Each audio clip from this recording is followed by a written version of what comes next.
I believe that we have most of our audience attendees here. One, I applaud your staying here on a Friday afternoon and I believe that you will find that it was worth your time. We have a second panel on extremely low-key subjects, if you look at the program, panel 2 tackles just one Gaza, one of the most tense areas in the universe, then Jerusalem, then the Palestinian Authority, and last but not least, the American Jewish solidarity. We have 4 experts who will vet these things out, analyze them. Each will speak for 15 to 20 minutes. And the panel 2 is allotted 2 hours. That means there are 40 minutes left for the question and answers. As I asked this morning, please make it a question, not a lecture, not a commentary. I hate to say it, but if you have a speech, please consider giving it elsewhere. Moderating the afternoon session will be probably one of the most stellar Arab journalists in Washington, D.C. And I honestly mean that. I follow him, and I have followed him for a very long time as a journalist. He's a member of our Palestine Center Committee. Mr. Said Arikat. His bio is in your program, and Said is in charge of the entire session. I will not interrupt. And thank you.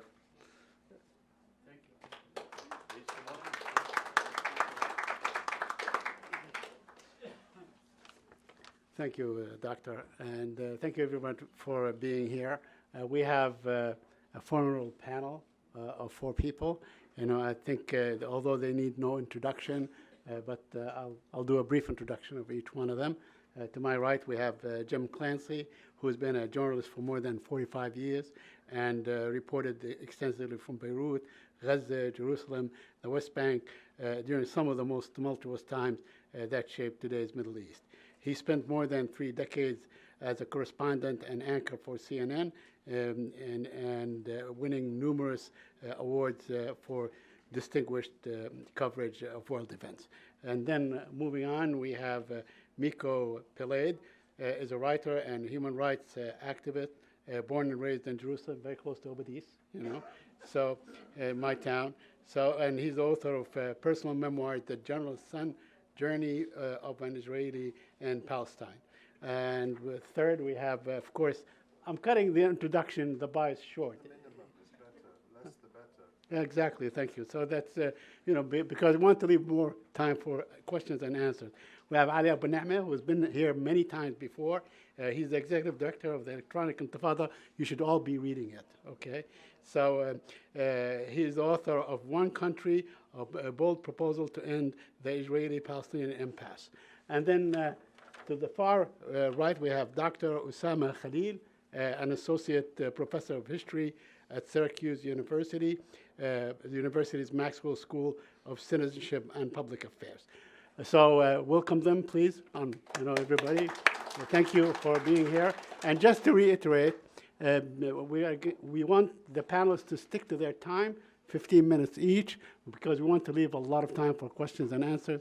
And just to repeat, make your question a question, pointed. You get more of it, out of it that way. So thank you all, and without further ado, we begin with Jim. Thank you very much, Dr. Arikat. You know, it's great to be here. This is my first trip to the Palestine Center, and I'm really happy to be sitting here today and talking with you. I first started covering, you know, the question of Palestine probably in earnest a long time ago, 1982, the summer of '82 in Beirut, when Israeli jets tried to dislodge the PLO from West Beirut. And it was the beginning of years of coverage. I lived in Lebanon. I moved to Beirut eventually and lived in Lebanon, covered the Palestinians, covered their plight, and then covered it as well in Israel, going to Gaza, going to the West Bank, for months at a time. So I became very aware of what the problems were and the complexities. Although I think, and we can get into this in the question and answers, oftentimes I think the conflict is overcomplicated. People like to say that, the situation is hopeless but not serious, because, if nobody is being killed on any day, that's fine. And it suits the narratives of some people just to allow this to fester and continue. But I want to deal with you today, talking about some of the issues here, and specifically looking at some questions about the media. Certainly, there's good news and there's bad news. And let me start with the bad news. And that is that we have war crimes being committed in broad daylight right in front of our eyes in Gaza. And the media is failing to cover it and certainly failing to call it out. I mean, it's horrifying to see that we've gotten to the point where one side is convinced that they can murder and maim civilians at will and suffer no consequences, have complete impunity for that. And part of the reason they have that impunity is because the media doesn't call them out. I mean, that's just the reality of the situation. If they can get away with it, they will get away with it. And unfortunately, they are getting away with it. Even when the story is covered, some of the same old things, and I've heard these complaints from people, not just, in the last few months, but literally for decades, how the Israeli side is constantly portrayed as the victims. Israel doesn't attack, it responds. Israel retaliates. It doesn't start anything, because the Palestinians are the victims are the ones who are responsible for their situation. Now, admittedly, all international news right now is not getting the coverage it deserves. Gaza is just one of these huge highlights that doesn't get nearly enough attention. But this is the Trump effect, where if you turn on the 24-hour news cycle on cable news in the United States, what you discover is it's all about Trump. I mean, these are the networks that put Trump in power, and they keep him there. They like the ratings. Les Moonves of CBS said during the campaign, he said, "I don't know if it's good for America, but it's damn good for CBS. Keep going, Donald Trump," because they were making billions off of the ratings and the spectacle, if you will, the reality TV show that has become a nightmare for all of us. And certainly when we look at what's happened with Jerusalem, these kinds of things where literally U.S. foreign policy is up for sale. I think the closeness of the Netanyahu government with Donald Trump is indicative of the fact that they know he can be bought. And they know they can buy him. But that's creating a dangerous alliance with so-called nationalists and these two entities, the U.S. and Israel. And it's dangerous for Jewish people, it's dangerous for Muslims, it's dangerous for everyone. Now, one of the things that we have repeatedly seen the media fail to deal with, it's, this notion that Hamas has sent these people out to protest at the Gaza border. And it's not clearly, there are cases certainly where Hamas is putting people into the fight and putting people at risk. But the whole notion that these people have not turned out for their human rights, their right of return, that they've turned out to be human shields for Hamas is a false narrative. But that's what the media continues to do. Now, the good news is that people aren't relying as much on the mainstream media to get their news. Social media is turning things on their head. We know that Israel has banned any video that shows the IDF in a bad light. Well, that's a situation where if you're really going to do the news, you need that video. And that video has been a game changer because it does hold people to account. It opens people's eyes when they see it. But it's accessible now on social media. on YouTube.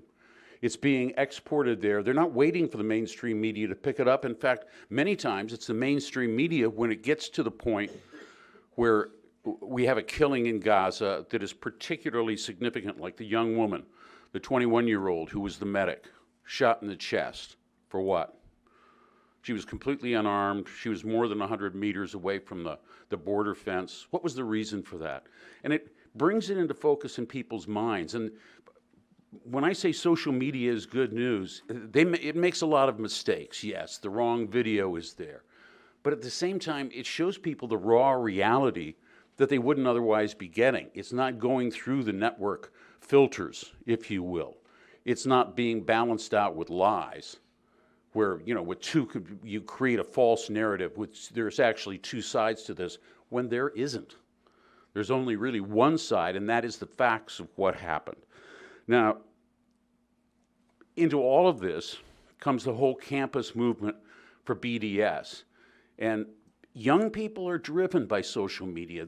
Yes, they're driven for the news, but they get their news on Twitter now. They get their news on Facebook. They get their news in other places. They don't get it necessarily from the mainstream media. So that filter is disappearing. That power, to a great extent, is disappearing.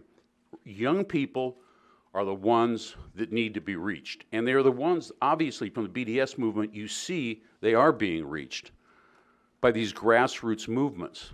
And the media has to reckon with that. And the media oftentimes now ends up covering the story in that light.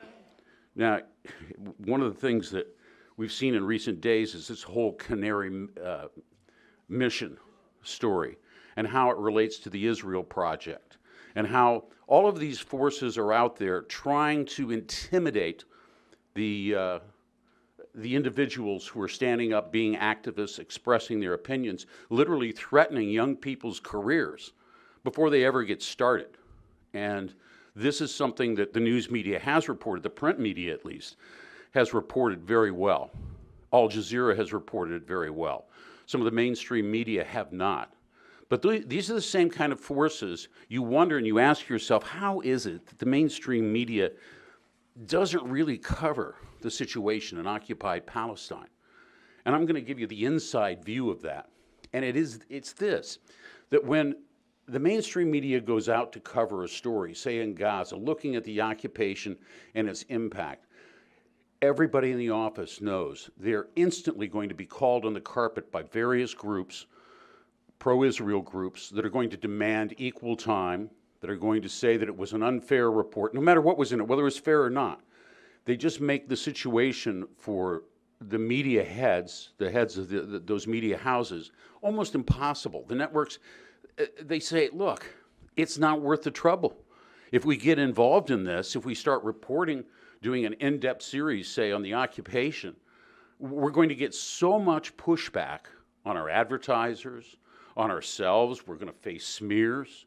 These veiled threats, they're very powerful. And I have seen one media executive after another simply say, it's not worth it. We need to be reporting less on the Middle East, not more. We don't need to be trying to explain these difficult issues. We need to just look the other way. It's easier, and it's a lot cheaper. The Israel Project, talking about cheaper, one of the reasons that they have been so powerful is that they actually literally go to the assignment desks in Jerusalem, some of the major networks, and they feed them stories that project Israel in a positive light. They don't take on necessarily the controversial issues, but it could be a medical facility, it could be aiding wounded Syrian fighters, and these are good, valid stories. But what they want to do is chew up that airtime. If there's positive news going out in the mainstream media, they don't have to worry about negative news surfacing there. Now, I know, a lot of you are going to have questions about all of this, and I'm going to try to cut it as short as possible because I know you'll have some specific things that you might want to hear about, and all of us will be, happy to answer those. I think when it comes to Palestine, unfortunately, I can stand here before you today and say that the mainstream media is not up for any courage awards, because they are just not covering the story.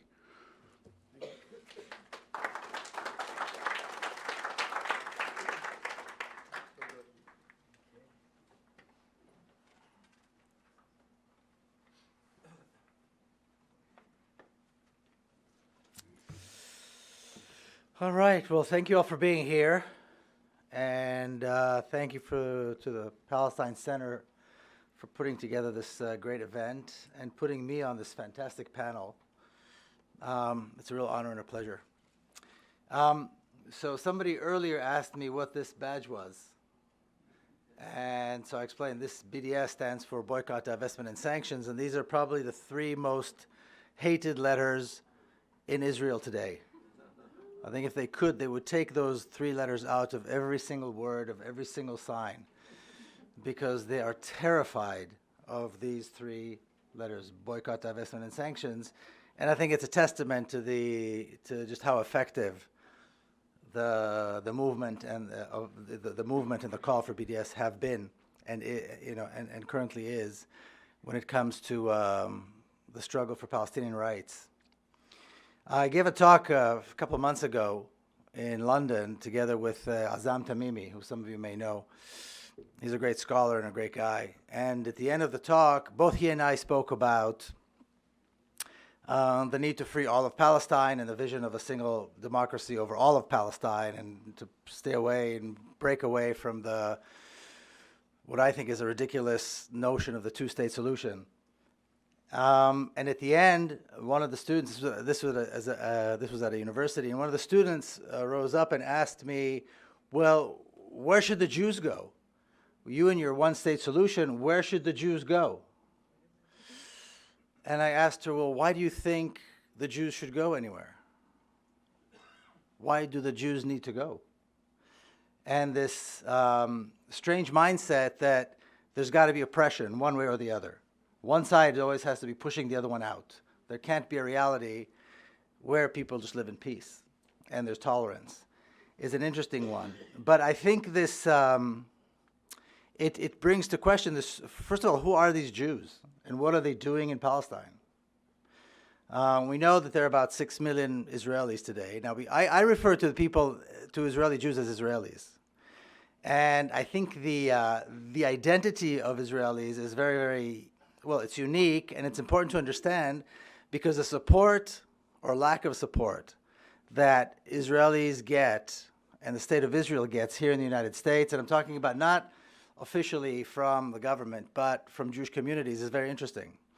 You saw we had 2 members, Rabbi Weiss and Rabbi Feldman. They had to leave because Shabbos starts soon and they have to prepare. They belong to one very decidedly anti-Zionist community that has been anti-Zionist and anti-Israel from the very beginning. Then there are communities that are completely pro-Israel and totally Zionist, and if you drive around any city, any major city in America, you see on the big synagogues the signs, "We support Israel." And then there's all these polls that show that the majority of young Jewish people in America don't really care one way or the other about Israel very much. But I think it all has to do with this identity of this thing called Israelis, and who are they and who are we? And so, as an Israeli, in the subtitle of my book, The General Son, is a journey of an Israeli in Palestine, and it forced me to think about, well, what is an Israeli and what is Palestine, and what are the boundaries between these two things? Where is Israel and where is Palestine? And what does it mean as an Israeli to go into Palestine? Because I was born and raised in Palestine. But it's really a journey from the sphere of the oppressor to the sphere of the oppressed. That's really what it's about. And as an Israeli, you know, we're told that we're Jews, and that we are a nation. Well, according to the strictest Orthodox Jews and the strictest reading of Orthodox Judaism, which is what the 2 rabbis here would have said, Jews are a nation, but not a nation like normal nations. We're a nation that is united by our common faith. Well, Israelis are secular. Zionism is a secular movement. So in other words, if we're not, then we can't be bound by faith if we're secular. We don't have a faith if we're secular. So we're secular Jews. So what in the world does that mean? And then we're told, well, what we do here in Palestine, or as they call it, the land of Israel, is, we've returned. We have a legitimacy because we used to be here and now we're back. But that doesn't really stand any kind of serious test either. I don't know any Jewish person anywhere that can trace their roots back to the ancient Hebrews. I don't think anybody like that exists. We know Palestinians in refugee camps and elsewhere have the deeds to their land and the keys to their home. I know no one Jew in the world or Jewish family in the world that can do that. So how could we claim that we were once there when we have absolutely no way to show that? We have nothing. So we're not really from there. We're not really natives. I mean, we're certainly not Palestinians, most of us. Now, when you look at Israelis today, we don't look alike. We have different customs. We come from different places. And I'll share a little anecdote with you. I remember when I was in maybe 6th or 7th grade, we heard that they were going to institute this thing called integration in our schools. And we had no idea what integration means. It's a big word, but we knew it was going to happen. And what they did was they brought the kids who were the children of the Arab Jews, of the Jews that came from Arab countries, who went to a different school than we did because they were working class people and they were lower class people. And the school was only a couple blocks away, into our school, which is the school of the, the white Ashkenazi, educated, wealthy. We were the ones that were going to be professors and leaders and so forth, and they were going to be the janitors and the street sweepers. And they brought them to our school, not the same classes, just to the same building, and that was integration. That was integration. So, and then we looked at each other and we had very little in common. Our parents came from different places, we ate different food, our grandparents spoke different languages. We shared absolutely no customs whatsoever, and because we were secular, we didn't even share the same faith, because we were secular. And we were more secular than they were. Typically, the Arab Jews had this little more connection to their religious traditions than we did. So we're not even the same people. So then there was the story of the persecution and the Holocaust. Because we were persecuted people, because of the Holocaust, that unifies us. But Zionism really failed in providing any sort of help to Jews when they were being persecuted in Europe. And we know that from when Zionism began, the late 19th century, at least until the time that my grandparents, who were Zionists, ended up coming to Palestine, millions of Jews did immigrate from Europe, but they came to America mostly. So millions of Jews did go to other places, but they did not buy into Zionism. And we also know that after the Holocaust, the vast majority of Holocaust survivors chose to go elsewhere when they had a choice. The only ones that came to Israel, or what became Israel, were ones that had no choice or for some reason were Zionists, which was a minority. And then when these Holocaust survivors did come, they were treated very poorly, and they still are. Those that are alive today are treated very, very poorly by Israel. So even that, which we are told is part of our identity, really isn't. Most Israelis have nothing to do with persecution. None of us were ever persecuted. Most of us have no connection. Most Israelis have no connection to the Holocaust because very few of us have grandparents or ancestors that came and were survivors of the Holocaust. So we're not really Jewish according to strict Jewish law, because strict Jewish law rejects secularism and rejects Zionism. And according to strict Jewish law, Jews are prohibited from sovereignty in the Holy Land. And for us as Zionists, as Israelis, sovereignty in the Holy Land is everything. That's what we're about. That's why Netanyahu has to jump up and down every day and say, this is ours, this is ours, this is ours, and he keeps passing laws, including the nation-state law. Palestinians don't need a nation-state law. Palestinian kids do not need a law to tell them that this is their country and Arabic is their language. Israelis do. So we're not really Jewish, and we're not really native, and we have very little in common with each other. And so what is going on here? Now, we have to admit that Zionism did succeed in forging something new. I think Israelis are a little bit like, or in many ways, not a little bit, many ways we're like the whites of South Africa. We don't belong there. We're not native to the place, but now we're there as a result of settler colonialism and racism and the ethnic cleansing and the genocide that we're on. We're now there, and there's 6 million of us or so. And we have a culture and a language and so forth. But the interesting thing is that most Israelis don't view Israel as kind of a normal democratic state. They view Israel, of its citizens, they view Israel as a state of all Jewish people, but they don't view it as a state of the native indigenous people who are the Palestinians. Even Palestinians who are citizens of the state of Israel really are not part of the state of Israel at all. And of course, we knew this all along, and there have been dozens of laws passed until now, but the nation-state law pretty much firms that up. They do not belong. So it's a strange kind of an entity. So the state does not belong to its citizens. It belongs to all these people on the outside, many of whom don't want this favor. Thank you very much. Again, if you talk to Rabbi Feldman, Rabbi Weiss, and their community, they don't want to have anything to do with that state. And like Rabbi Weiss said earlier, when the state of Israel was established, the chief rabbi of Jerusalem begged the United Nations to give them some kind of a special status. They did not want to be citizens of this thing, of this new creation. They did not want to be part of it, and they are beaten up very badly because of that.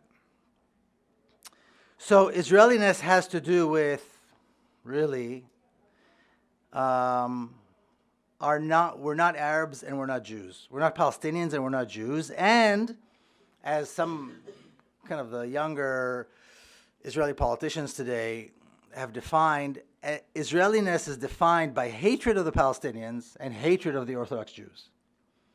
Because we're not either one of them, and these are two groups that actually do have legitimacy, and we do not. And so that really is what defines us. And I think it's paramount that we all come to the realization or come to terms with the fact that Zionism is incompatible with peace.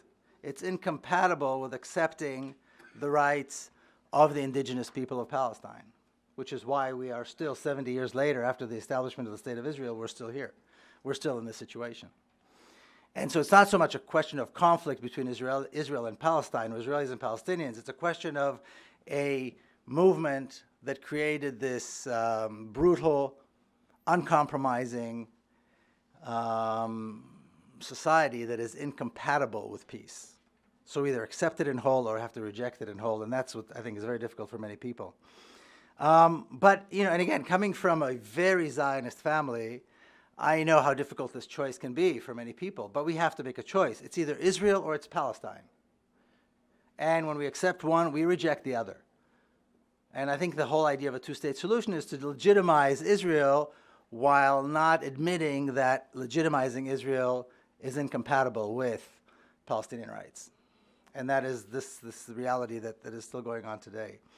But we have to decide, and I think the best way to decide where we stand on this, and again, I'm not talking about rejecting a people, we're talking about rejecting an ideology and a political reality. So where do Jews have to go? Jews don't have to go anywhere. Israelis don't have to go anywhere. That's not part of the conversation. But they're not gonna, they can't be allowed to continue to be there.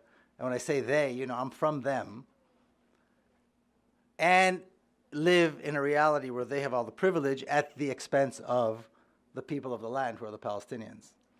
And I think it's really important, and I'm going to end with this, just to clarify some of the terminology. So the big thing is it Israel or Palestine? Well, if we call it Israel, we're legitimizing this brutal, racist, apartheid ideology and regime. Because there's no part of Palestine that is not occupied. So there's no Israel and occupied Palestinian territories, because that would suggest that there are some Palestinian territories that are not occupied. So again, it's either Israel or it's Palestine. And if we accept racism and if we accept apartheid, then certainly we should accept Israel and call it Israel. If we reject them and we believe in justice and freedom and so forth, and the rights of Palestinians to be free, then we cannot, in good conscience, call that place Israel, because Israel is this creation. And so I would invite people to call it Palestine. And stop talking about occupied Palestinian territories, because that, again, that creates the impression that there are some Palestinian territories somewhere that are not occupied. And another interesting term is illegal settlements. So are there legal settlements somewhere?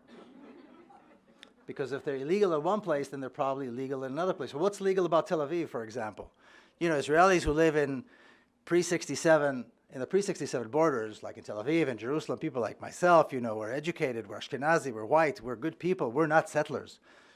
Yeah. Are we really not settlers? What, you know, if you look at Tel Aviv, if you go to, you know, there's an organization called Zochrot, which commemorates the destroyed villages and towns of Palestine.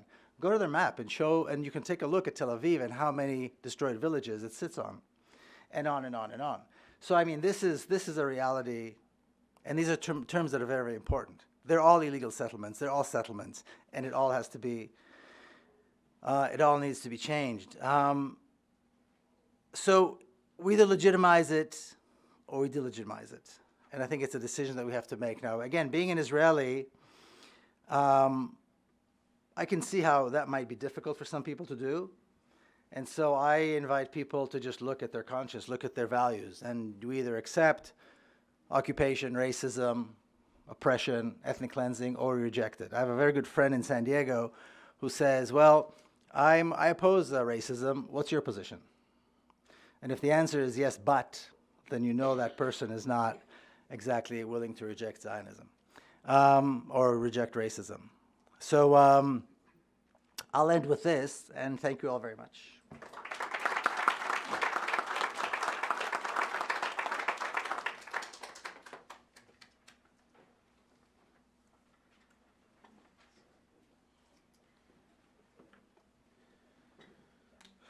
Good afternoon. We have the after lunch session, so we have the hard job of keeping everyone awake. But so far, it's been very lively, so I'm going to try to continue that.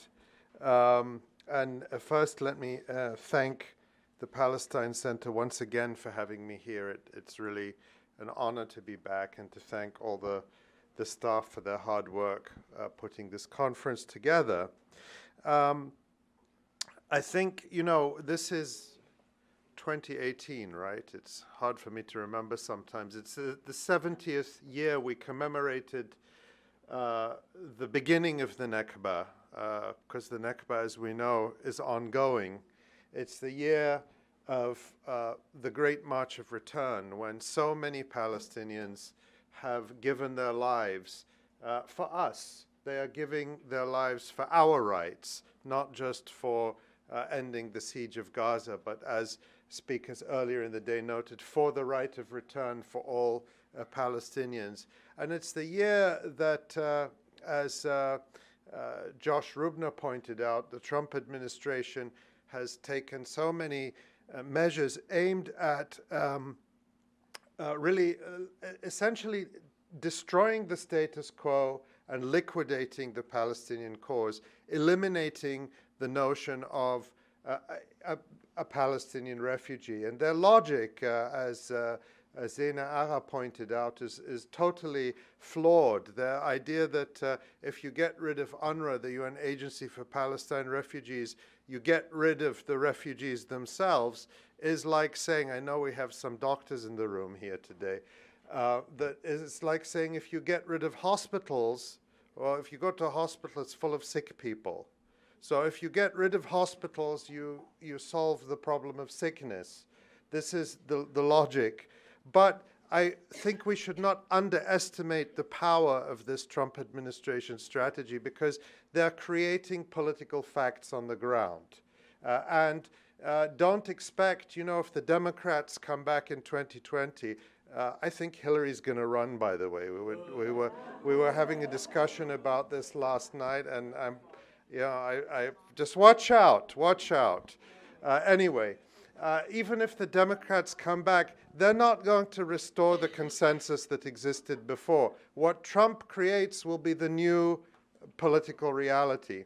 And so I really think that we have to go on the offensive politically. We cannot afford to keep talking the same discourse about two states and international law and so on, as if nothing has changed or as if things are going to go back to the way they were, and as if those, as if that got us anywhere in the first place. We have to put into question all the fundamental questions, and as earlier speakers said, making the right of return central, as Palestinians have made it central. Remember, whatever price we are paying for speaking up about Palestine, in Gaza they're paying a much higher price. They're paying with their lives. They're paying with everything that they have. So I agree that Trump is providing us an opportunity to put those issues back front and center, and to stop this sterile discourse of a Palestinian state and two-state solution and peace process and all of this kind of nonsense. We also have to put the issue of Zionism back at the center, because one of the worst tricks that Zionism has played is to confuse us and many others into thinking that Zionism has something to do with Judaism. And now this is their main strategy, to claim that if you criticize Israel, if you stand up for Palestinian rights, you are somehow attacking Jews. The reality is that there is no greater threat today to the well-being and safety of Jews everywhere in the world than Israel and Zionism. And this is very real. This is not rhetoric. We saw after the horrific massacre by a white Christian nationalist Nazi in the Tree of Life synagogue in Pittsburgh that our Jewish brothers and sisters in this country cried out rightly against the racist and anti-Semitic and white supremacist incitement of Donald Trump and his movement, his ideological ilk. They cried out against it. That racism, that anti-Semitism targets Jews, it targets Muslims, it targets Mexicans, immigrants, black people, people of color. It targets us all who are not white Christians in this country. And who came out to defend these people? Ron Dermer, the Israeli ambassador, or as I call him, the ambassador from Miami, because that's where he's from. I mean, I think that illustrates the point that Miko made. The Israeli government came out full force to deflect the criticism from Donald Trump and the white racists who support him, and to put it on the Jewish left, to attack leftist Jews using the same rhetoric as the killer in Pittsburgh, that it's Jewish left-wing groups who are antagonizing Americans and bringing about this violence against Jews. And it's also exploiting the blood of those innocent people who are murdered in Pittsburgh to attack the Palestine Solidarity Movement and to push Congress to adopt these laws to censor and repress the boycott, divestment, and sanctions movement. This is Israel and its Zionist cohorts cynically exploiting the blood of the Jewish victims of a Nazi killer to advance the cause of a racist apartheid state. And it puts Jews in danger everywhere. And we see this going on in Europe as well, where neo-Nazi governments, like in Austria, are embracing Israel to get a certificate of good conduct from Israel. If you are a racist, a Nazi, an anti-Semite, but you're pro-Israel, Benjamin Netanyahu will give you a blessing. And you can go around saying, as Representative Steve King in Iowa did, well, how can I be an anti-Semite or a racist? I love the state of Israel. And this is the ploy that these people are using now. So we have to be more forthright in challenging Zionism and challenging its claim to speak for Jewish people. I think what the challenge is for us in this country is that I think, people have laid out, other speakers have laid out the changing landscape. We have seen it in poll after poll, support for Israel slipping among progressives, among people of color, among women, among young people, and really the support for Israel consolidating on the right, as it was stated. The Republican Party is now the party of Israel. This is a great opportunity for us, but we have to seize it. And I do not see us seizing it to the extent that we can and should. There have been enough examples of the great success of good, disciplined organizing. We heard the example earlier of the bill to protect Palestinian children, the first bill in Congress supporting Palestinian rights, which now has, I believe, 31 co-sponsors. One more came on board today.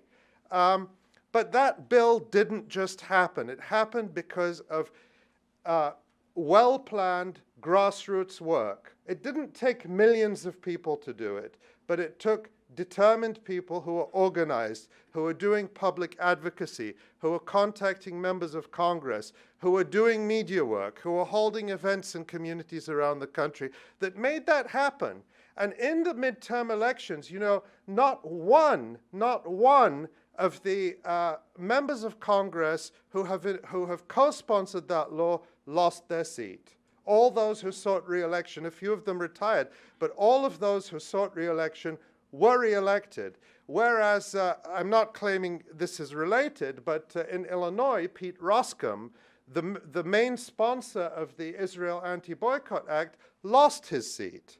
So supporting Palestinian rights isn't, the killer of political careers people think it is, and supporting Israel to the hilt is no guarantee of success anymore.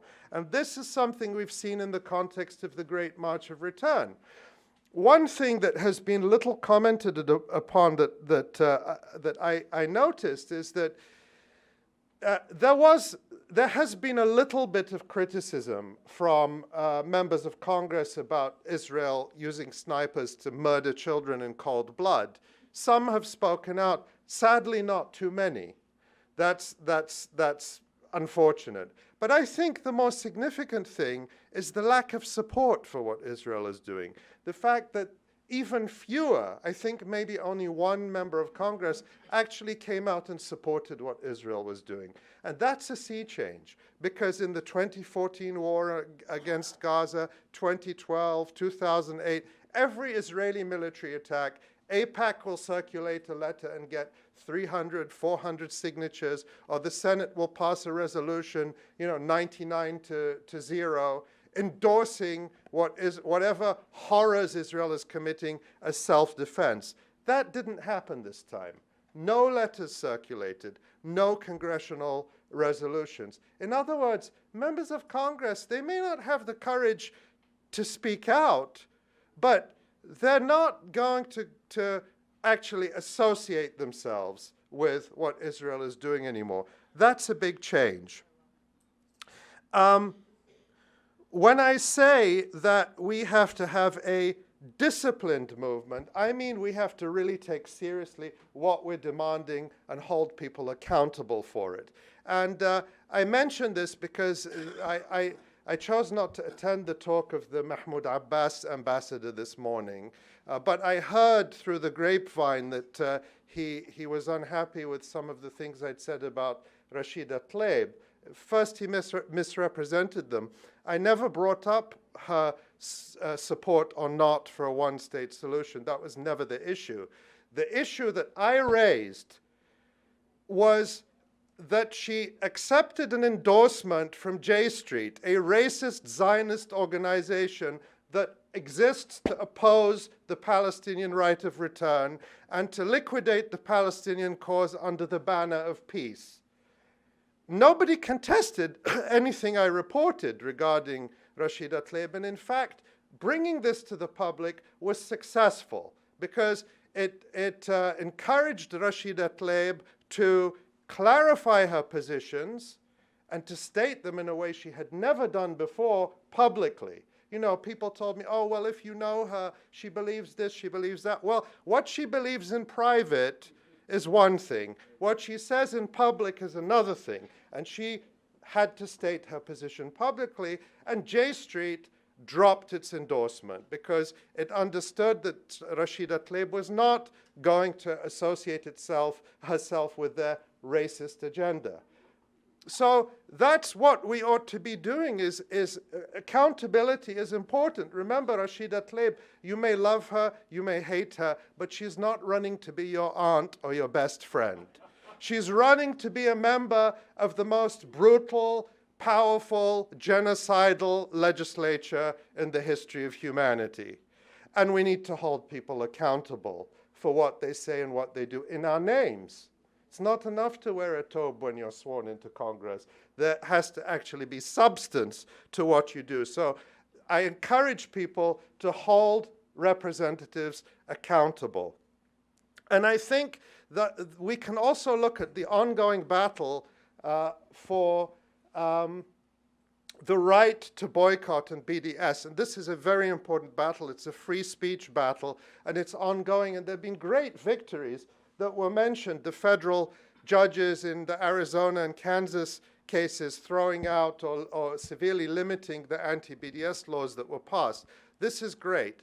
But remember, it's not enough to fight for the right to BDS. We actually have to be doing BDS campaigns. And frankly, at this moment in the United States, there is a dearth of campaigns. We say that we have national coalitions of,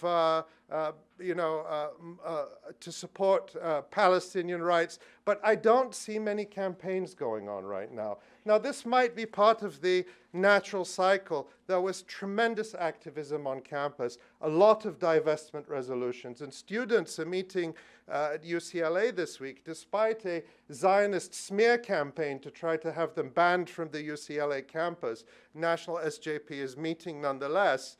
By the way, the chancellor of UCLA joined the smear campaign using a typical ploy that we hear that, oh, well, you know, we good liberals have to tolerate this because we believe in free speech, even though supporting Palestinian rights is this horrible, terrible thing. Anyway, the point is, students made great sacrifices and gains in passing divestment initiatives. They reached as far as they could in many of those cases. Now there has to be a next step for us. There have to be new campaigns. And I think the one I mentioned in terms of the Palestinian children's rights is a great example of how disciplined, careful, well-planned work can really yield results. I never thought that Congress could be fertile ground for Palestine organizing, but that campaign really changed my mind. And I think we need to get very serious about this. It's not just that there are opportunities for us with the status quo being smashed. There are enormous dangers if we continue to wait for others to define our cause. Why are we waiting? Why is anyone waiting for Donald Trump to come out with his peace plan? We should be coming out with our peace plan, which is the right of return, the end of Zionist colonialism, restitution, democracy, and full equal rights for everyone in Palestine from the river to the sea. Thank you.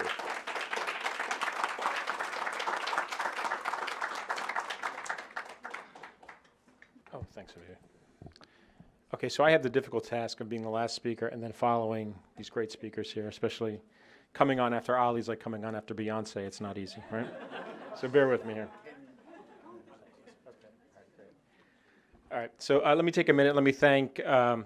Subhi and Dr. Eid and all the members of the Palestine Center's board for all the great work you do. It is, the Palestine Center is an essential institution here in America for Palestinians in Palestine and everywhere.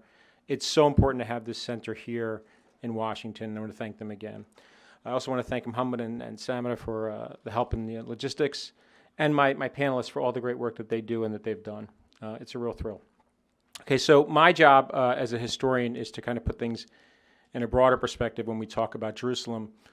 This is not to put you to sleep, but we're going to kind of follow up and connect some of the dots with the speakers today. So as the title of the speech, the talk tells you, I'm going to focus a little bit on American imagination and Palestinian reality when we talk about Jerusalem. What does that mean? How many of you have ever seen this picture before? The Jerusalem exhibit. So this is taken in 1904 at the World's Fair in St. Louis. And this is very typical of late 19th century, early 20th century World's Fairs. What they would do is kind of recreate these exotic places. This covers 4 acres at the World's Fair, and it's in St. Louis, right? Middle of America. To extraordinary detail.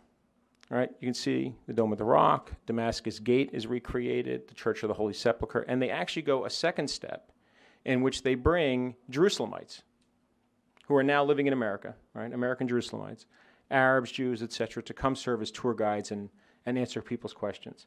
And so this is part of this idea, and you can see how big it is here in this picture, right? With the Ferris wheel behind, just to kind of add to the kind of the kitschy nature, right? The only thing that's missing is a Trump sign, and then it would be perfect, right?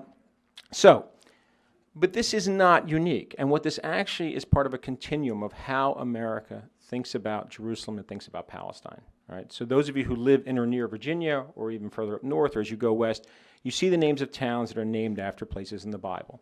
And this is part of a much broader sweep that takes us back into the mid-19th century of trips to what are called the Bible lands, right? So Palestine, Lebanon, Syria, Jordan, sometimes Egypt. And so what would happen is Americans would go, and some British, so you'd have these kind of Western European or American travelers, and they'd take their pilgrimage, right?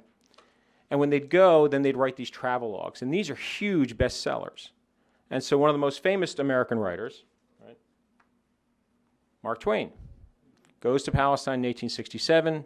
2 years later, he writes Innocents Abroad, and he talks about, and there's kind of this real shift in the book, because it's very typical of what these pilgrims would see. They will go to Palestine, and they have this idea of Palestine from the Bible. What does it look like? And they'll write all these glorious things of what they're expecting. And then they get there, and it's a huge letdown. Right?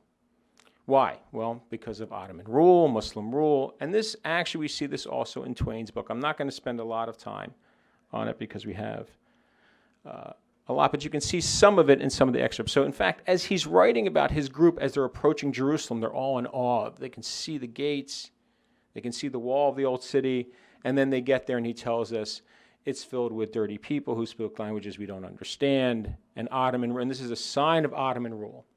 And Palestine, he tells us, is this desolate place, all right? And then at the end he tells us it's a hopeless, dreary, broken-hearted land, right? And at the end, he tells us it's really what it is Palestine is a dream world, right? This dream world of the Bible that doesn't exist anymore, okay? But to connect this to Palestine today and to Jerusalem today, and really this continuum of U.S. policies and American imagination, in a way, this idea that Jerusalem is separate, that Jerusalem is different, right, is going to play into actual policy concerns. So when we get to this idea, when I throw out this phrase, how many of you have ever heard of this, the corpus separatum? Who's heard that phrase before? No? Okay. So if you haven't heard that phrase before, that is basically takes us back into the mid-19th century, British rule, and this idea, because eventually we have to partition Palestine, the British mandate, we have to create a Jewish state, and we're going to, what is supposed to be an Arab state, what is supposed to be Palestine will be part of Jordan, but Jerusalem is separate. Jerusalem is always separate, all right? Why? Because it's this holy city, you'll hear, it's this holy city to the 3 monotheistic faiths. Britain and America could care less about the 3 monotheistic faiths, right? There's only one faith that counts, one. Maybe Judaism, because you'll hear about the Judeo-Christian tradition, but as we know, and as I'll get to at the end, right, the same reason why they're having a World's Fair and showcasing Jerusalem, the same reason as I'll talk about at the end, what drove Trump's decision to move the embassy to recognize Jerusalem as Israel's capital, is this deep-seated Christian Zionism and Christian evangelical notions about the place of Jerusalem and its central role, right, in their faith. So you'll see also, so the corpus separatum here in the middle, all right? You'll see the red lines. you'll see how big it is. You will notice it is not just the old city, right? Because if this is just about religion, it should just be the old city, right? In fact, it should just be maybe even the Christian Quarter, but it's not. So you'll see how far, can you see it? You'll see how far down it stretches. It encompasses Bethlehem, and in fact, if you look here, so this is, it goes all the way to the coast. So this is the 1937 Peel Partition Plan. How many have ever heard of that? Okay. I know you're going to get a history lesson here today. All right. I promise I won't do that. I won't put you to sleep. But the Peel Partition Plan comes up after the Arab Revolt. So, of course, this is what the British do, right? Whenever there's a major revolt in one of the colonies, they send off their experts, and they come back and they write a report, and they say, okay, the way to solve this is to partition this Palestine, right? There'll be a Jewish state. There'll be an Arab state, which will be merged with Jordan, okay? And then this separate enclave that we will rule, we Britain. And it's going to run from the sea to encompass all the religious sites that we care about. That is going to become, that part will be kept for the 47 partition plan. But, as we know, the 47 partition plan doesn't really work the way they expect. Jerusalem is going to be divided, right? Which takes us to this map. So you'll notice on the far left, the yellow line, right, is the original municipal boundary from the British Mandate. You will see how much Jerusalem has grown. So two things have effectively happened here. The size of Jerusalem has grown under Israeli control. This is deliberate, as I'll talk a little bit about. As many in the room I'm sure know, this is deliberate. But what's also deliberate is that since 1967, the United States, in spite of its claims, so the United States, as part of its policy, will claim, no, we agree with the corpus separatum, this will be decided in negotiations, but the United States adopted policies from 1967 up until 2017 that ensured Israel's control. Some of these were public and some of these were private. So as many of you know, in June of 67, when Israel captures the West Bank and East Jerusalem and the Old City, Israel annexes East Jerusalem. What did the United States do? They go to the Security Council, they pass sanctions, they deploy the 101st Airborne. No. The annexation stood.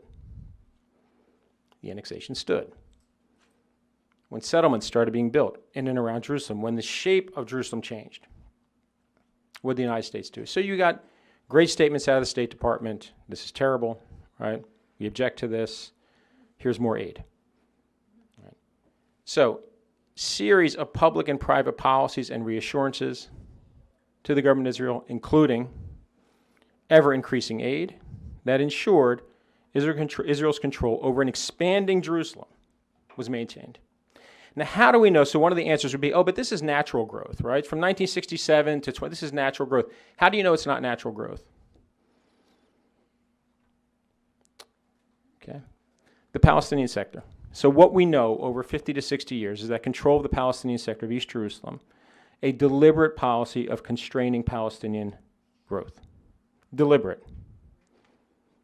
Anybody who's a native of Jerusalem can tell you that. Deliberate policy to restrict growth. So where's the growth? Look at the west side. Look north. Look at encompassing and containing or reducing. This is the second map. So look at those areas. And that tells you. Okay. And this includes inside the smaller version, the old city. The creation of quote-unquote settlements inside, archaeological digs, tunnels, excavations. All of this is designed to do two things. Assert Israel's control, diminish the Palestinian population inside Jerusalem. So, by the summer of 2000, right, 7 years into Oslo, we recognize, Ali mentioned the 70th anniversary of the Nakba, but also the 25th anniversary of Oslo this year. So by summer of 2000, when they finally went to final status talks, Yasser Arafat and Ehud Barak, this is the situation, right? Because what happened during those 7 years was not that settlements stopped in the West Bank, as we all know, or not that settlements stopped in Jerusalem. In fact, they escalated. Under the great peacemakers, they escalated, all right? So the far left is the current status, is the status by 2000. In the middle, as you'll see, the dark blue spots are the settlements that are built in and around Jerusalem, deliberately to change the demographics of Jerusalem and to change the shape of Jerusalem. And you'll see here just how big it is and how much of the West Bank it takes and how deliberate that is. This is not accidental. This is a policy pursued over decades. Now, the final map is the great offer, Ehud Barak's great offer that wasn't really an offer as we now know. But you can see, cuts the West Bank into several different pieces. None are contiguous, and how massive Jerusalem is and where that's going. Now, this also continues into the Old City, right? Because the Old City has its four quarters. So what we now know about the negotiations at Camp David were the following. Where they got before everybody got angry and walked away was that there would be several different layers of sovereignty. What do I mean by that? So part of the Armenian quarter and the Jewish quarter would go to Israel. The other part of the Armenian quarter, the Christian quarter, and the Muslim quarter would go to the Palestinians, but overall sovereignty for the Old City would remain with Israel. This is where the negotiations broke down. So what does that mean? That means Israel has sovereignty. All the rest is kind of who wears a uniform in and around the Old City and checks passes. Not that it was going to happen anyway. So, as we all know, from 2000 to 2008, Camp David collapses. The Second Intifada breaks out. And negotiations continue, right? On and off, while Arafat is alive, after Arafat is assassinated. And Israel builds a massive wall into the West Bank for two reasons. One of the main ones is to ensure and to annex Jerusalem. Right? We also have a withdrawal from Gaza. We have a new Palestinian president. And by 2008, in the summer, as we recognize the 60th anniversary of the Nakba, you'll notice this morning's speaker. Next to him is the Israeli ambassador, smiling. This is after a siege on Gaza, an invasion of Lebanon, an invasion of Gaza. I'm sure Gaza wasn't mentioned this morning. Like Ali, I would not attend. Now, why are they smiling? Well, the Israeli ambassador is retiring, and apparently he was very genial, very nice man, especially when he was covering up Israel's crimes in Gaza and Lebanon. But there is a new set of negotiations in 2008. The last 6 months of the Bush administration. Here we are finally, right? Mission accomplished. But for anyone who was paying attention, except for the negotiators, Ehud Olmert was in trouble, was going to be indicted, and was in fact indicted. Bush is out of office in 6 months. How is he going to oversee a peace deal? And yet, what we now know from the Palestine Papers during these negotiations, we know two things. The major one is this, is that after the failure in Camp David, Israel insisted, and the Palestinian leadership agreed, that discussions of Jerusalem were off the table for negotiators. That was only for the leadership to discuss. Discussions were off the table for negotiators. Let me repeat that. What does the Palestinian negotiating team do? We presume, with the agreement of Mahmoud Abbas, they make a proposal. They make a dramatic proposal, in fact. And they present this. And the proposal is the following. We will agree, we're going to make a major concession. We will agree that Israel can annex all of the major settlements around Jerusalem, except for two, marked in the dark red, and a small one up here. This is our great offer. A concession, you don't even have to give anything back. Now, when you read the minutes, what's amazing is the Israeli team is shocked and angry, led by Zippy Livni, the foreign minister. What is this? We're not supposed to discuss this. What are you doing? Now, the chief Palestinian negotiator, who thinks he's very witty, loves the sound of his own voice, as we all know, tries to assuage her and says, we, this is how generous we are building for you the biggest Jerusalem in history.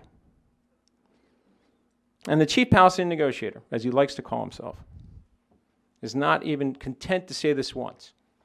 He says it several times in different meetings over the next month. He tells the Americans, he comes back and he tells Zippy Livni again. So, as I mentioned, anyone who's paying attention knows this is going to go nowhere. Knows Ehud Olmert's in trouble, knows the Bush administration is 6 months out. What do the Israelis do? They pocket this concession because they're not interested in sharing Jerusalem. All right? Let's be clear here.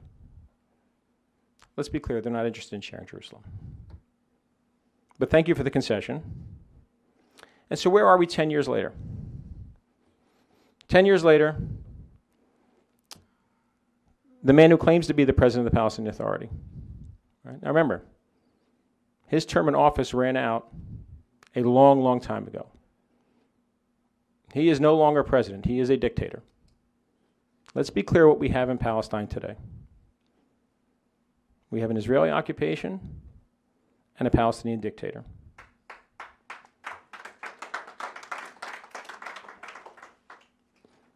Now, 2 months ago, the man who calls himself the president of the Palestinian Authority, or of the state of Palestine, I take that back, of the state of Palestine, said Jerusalem is not up for sale. Said this at the UN. This is how he opened his speech at the General Assembly. Jerusalem is not up for sale, and the Palestinian people's rights are not up for negotiation. Except we know that that's not true. We know that he and his negotiators and his ambassadors, we know that they've been negotiating and selling this for a long time. So where are we today? So this is actually, I couldn't get a more recent map, but this is from 2014. All right, so settlements are expanding, of course, in and around Jerusalem, because again, we pocket the concession, to Ali's point about the facts on the ground. We're going to pocket the concession, and we're just going to keep building. Right?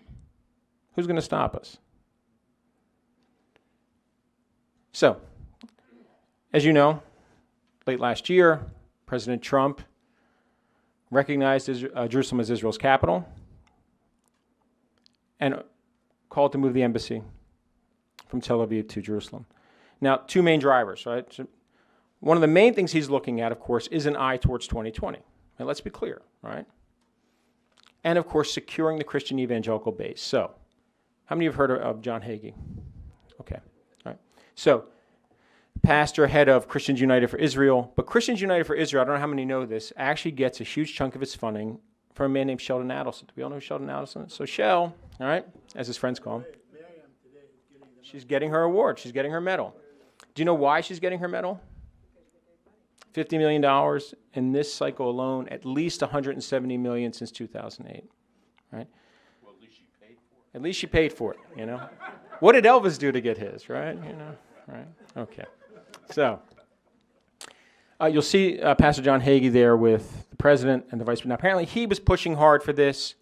Adelson was pushing hard for this. Actually said he would underwrite the move of the embassy. But to bring us back to this idea of the American imagination. So the embassy is moved, a new embassy is built, and it's become a tourist attraction, right? That is, just to tie us back to the beginning of this, all right? I told you I'd tell a little story. She is a Christian evangelical singer, right? And so it's become a tourist attraction. People come and they take their pictures next to the gaudy nameplate, right, with the size 85 font. And here is John Hagee taking, again, reinforcing this idea of Palestinian reality under occupation, what is now entering its 52nd year, perpetual occupation. But what is Jerusalem? Jerusalem is the future of the world, right? The shoreline of eternity. Jerusalem is the city of God. So I'm sure you have other questions. I probably gone over my time, but thanks for your attention. All right.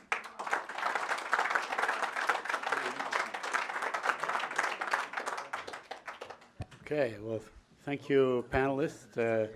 And there you have it. You've heard four compelling presentations, I think engendering a great deal, a great many questions and so on, at least for me, but alas, I can't ask any. From Jim Clancy, we heard about how the media, especially Western media, American media, is shirking its responsibility and getting distracted here and there. And I don't think there are any American journalists that live in the West Bank. They all live in Israel, so it's very difficult for them to report on what is happening on a daily basis, and the need to do that. And from Miko Peled, we heard about the oxymoronic hypocrisy of Zionism versus the Jewish people. And at the end, what do we call it? We call it Palestine. And from Ali Abunimah, of course, we heard about how creating facts on the ground by Donald Trump will be permanent. That is not likely to change if we have a change in Congress or a change in administration, and therefore there's a need to have a movement to counter that. And that movement must be alert and active every minute of every day. And last, from Osamah Khalil, he took us on an amazing journey into the past and will into the present about Jerusalem, this rock upon which all schemes shall be destroyed, I can assure you, and how the whole effort by the Israelis to legitimize their presence and their claim to this great city is aided and abetted by the United States of America all along. So I'm going to give you all the time in the world to ask your questions, but make sure it is a question. And I'm going to call on each one that raises his hand high, or her hand high. And I'm not going to lump any questions together. But please make your questions short, pointed, and direct to any of the speakers.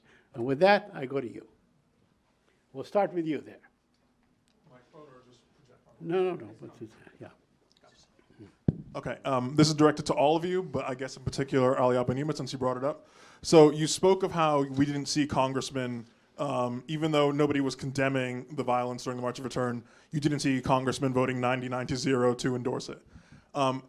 Do you think there's a causal link either way between that and also the fact that Benjamin Netanyahu and the Israeli regime have been trying to whitewash the Khashoggi killing, and the fact that we also haven't seen too many American congressmen, really going hard to defend our other, valuable ally in the Middle East?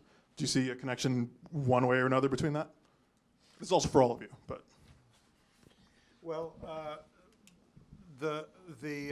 my comments relate to prior to the Khashoggi killing. Back in March, April, at the beginning of the massacres, and then after the May 14th massacre, the day they opened the embassy, the Israelis killed 60 Palestinians in Gaza. Netanyahu called it a great day. And I think the reason we didn't see too many members of Congress defending it, I actually think more spoke out in criticism than defended it. That's one notable thing. But still too few spoke out. I think it's also related to the fact that one of the Israeli strategies and Israel lobby strategies has been to make Israel a partisan issue. And Netanyahu has really pushed this. His government is nakedly pro-Republican. His ambassadors are operatives for the Republican Party. And so Democrats just don't see much interest in speaking out against Israel. They're not going to stick their necks out. But there's really nothing to be gained for defending it. And this, certainly not with their base. Their base isn't pro-Israel anymore, and increasingly less pro-Israel. So I think it has to do with the partisan shift, that Israel is now a partisan issue, and that increasingly, in the Democratic Party, you can't get away anymore with being, just a robot pro-Israel candidate. You will face a backlash from the base. I think it has to do with that. Okay, great. We'll go to you. Yeah, question to Mr. Clancy. You elaborated on the journalism and the changes in journalism in United States. what do you envision for the future? Death of the democracy of that we used to know about newspapers in this country? It's just going to change incredibly. I mean, it's all going to the internet.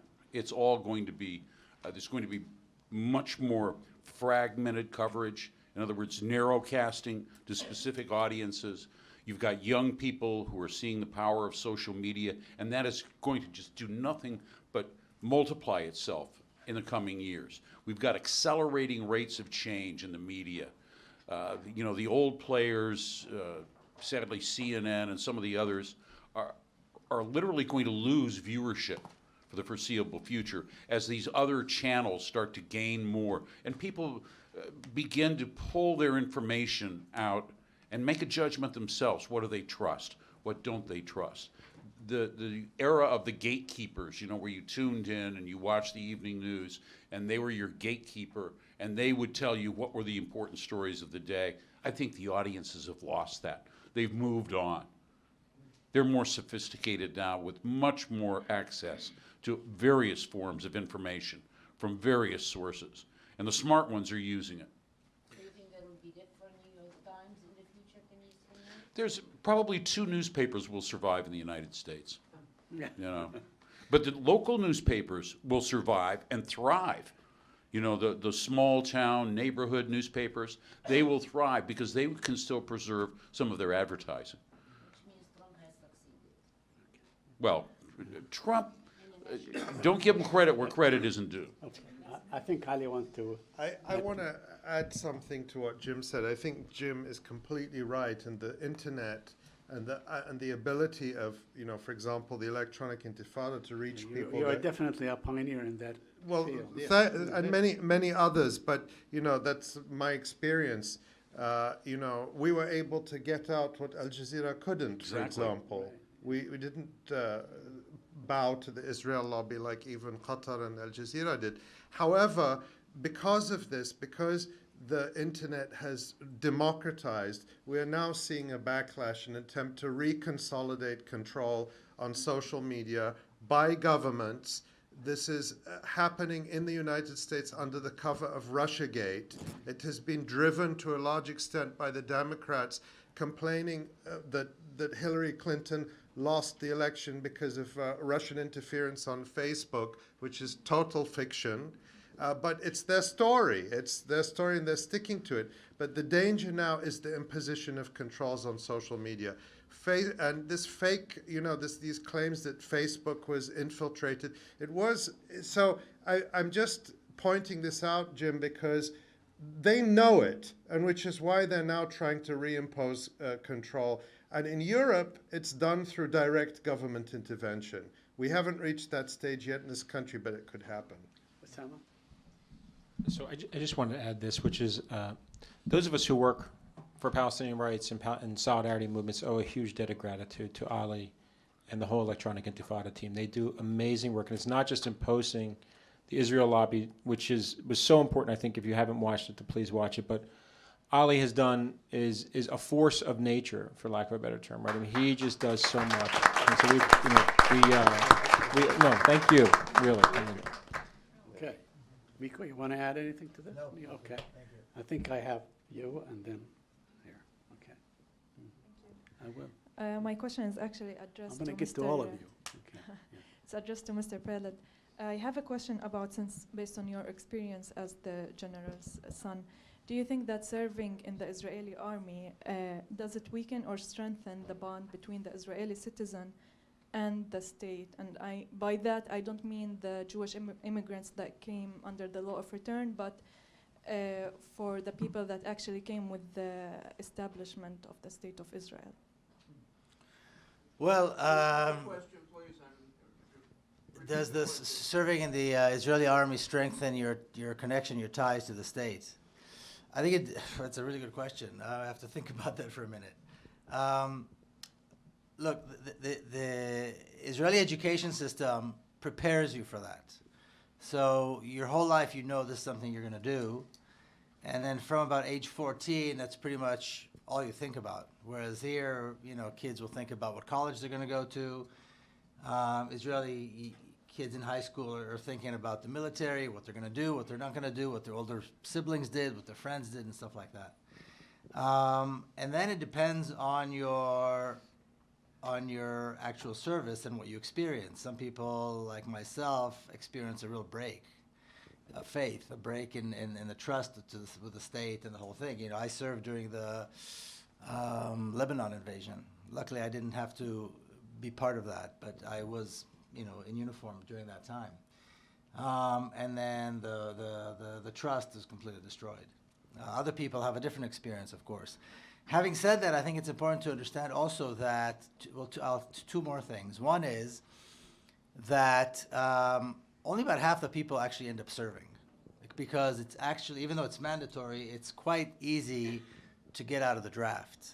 So if you say you're crazy, or you wet your bed, or you just whatever, you have migraines, it's quite easy to get out. The only way you're sure not to get exempt is if you say you're a conscientious objector. And this is also why, and again, going back to the ultra-Orthodox community, there was an agreement with the Orthodox community that they didn't have to serve. And about 10 years ago, kind of a newcomer politician, Yair Lapid, made it a political issue. He's a particularly Zionist anti-Semite, and he hates the Orthodox Jews. And so he came up and he said, well, they have to serve, we have to have, equal burden, they have to, help us with the burden, and so on. Now, the army didn't want them, they didn't want the army, but now it's a political issue, and they changed the law. So now every Orthodox kid over the age of 16 is a deserter. And they go into their neighborhoods and they raid them like stormtroopers. And they fight back and so forth. So now it's created this whole insane reality of violence against that community. And the idea is definitely, because they're anti-Zionist and they oppose the state, generally, is to get them more secular, more Zionist, and more connected to the state. So in this case, I think that's exactly why they're doing that. That's a great question. Thank you. We wait for the microphone. Microphone. So I want to thank the whole panel. I think it's very informative. My question is for Jim Clancy. I do some media work in town, and mostly I focus on the Washington Post. I do some Twitter.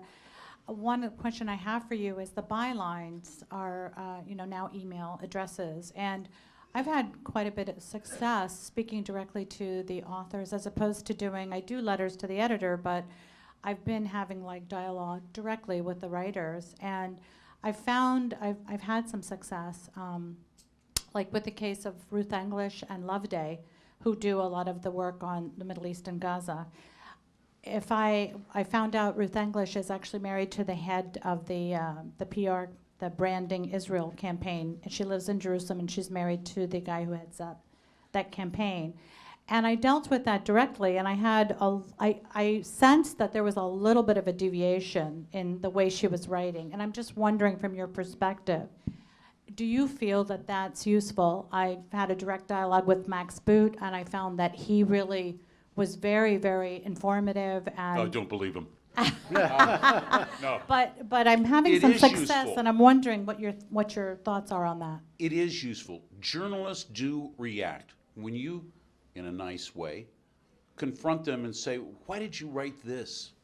Do you realize what that says? Do you realize how you subverted the real meaning or the real facts here? They may not. I mean, there are people with various skill sets that are sent into, I know at least for broadcast television, a lot of the network people that come into Jerusalem don't necessarily have a very strong background in what's going on there. And they don't necessarily, there will be producers that have been living there long term. And I mean, it's like a mini green line inside a lot of media offices where you have the Palestinian and you have the Israeli Zionist. And, these two producers are at odds nonstop, trying to control the story, the questions, the interviews that are going to be done, and it's a war that's inside a lot of these bureaus. So that's why the correspondents sometimes would rather hear from the audience and turn to their producers and say, this lady made a good point. So is it valuable? Absolutely.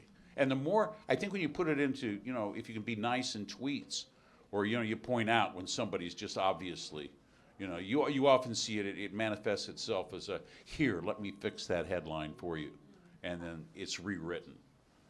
Okay, we're going to go there, then to Muhammad there, and then to you. So that's how we, yeah.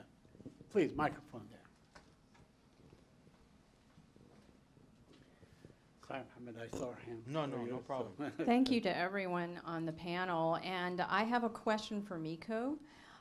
You spoke about how Israel is a secular nation, that Zionism is secular. But as we know, there's been a huge rise in the religious nationalist right. And I'd really like to hear from you if you're familiar with how that's changed the landscape. Because I don't think that it's anymore just a division between the secular Israelis and the Orthodox. Yeah, well, a new phenomenon that has grown gradually and today is politically quite strong, but still numerically not that big, is this combination between the Orthodox Judaism and Zionism. And it began with a Faustian handshake between the famous Rabbi Kook and the Zionists, and he was considered a good rabbi because he agreed to work with the Zionists and to collaborate with them. And of course, the other Orthodox communities wouldn't have anything to do with him. Now, when we look at the settler community, they are, sometimes they don't dress like traditionally Orthodox Jews do. They all dress more casually, but they have the payas and the kippah and the, and all of that. But they are ideologically very different. They come from this very toxic marriage between Orthodox Judaism and nationalism. And there are particular yeshivas that are related to the Rabbi Kook, the late Rabbi Kook. In fact, his yeshiva is called the Rabbi Kook Yeshiva, from which, and they had their own particular youth movements and their own particular high schools, and these are the breeding grounds of these racist, fanatic, zealous, lunatic, antisocial groups who are also armed and very violent, who exist in Hebron, in the Old City. They exist in Jerusalem, in the Old City. Talk about creating facts on the ground in Jerusalem. You see them taking over house by house in the Muslim quarter. And you see them in other places, and that is a different kind of a creature, which is very violent, very dangerous, and exists. But again, it's a lot more secular than these Orthodox Jews that we're here today, represented here today, and the real Orthodox or ultra-Orthodox Judaism that we've known. It's a combination, a very toxic combination.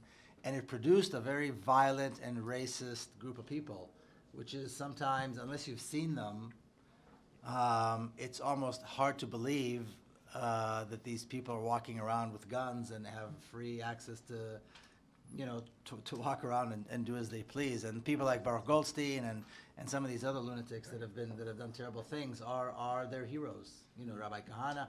Some of these people make the Rabbi Kahana look like a moderate, actually. It's that severe. So yeah, that's a kind of a new breed, a new creation, but it's a result of Zionism. This is not a natural progression of Jewish orthodoxy. This is a result of the combination of Zionism with a particular brand of Jewish orthodoxy. Muhammad. So we have an online question from our one of our online audience members. This is for Ali. What's your advice to human rights organizations, especially women's organizations, on how to approach and benefit from the new wave of women in the Congress who support Palestine, such as Ilhan Omar and Rashida Tlaib?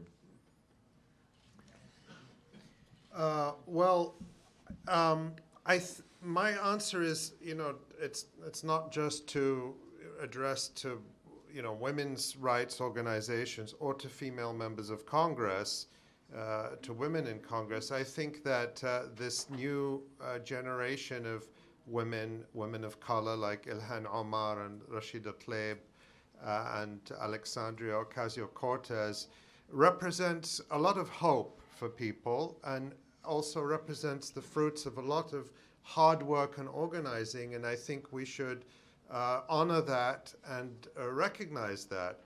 But I think what I also hope people will understand is that, politics is a brutal game, and that it's not enough just to get elected.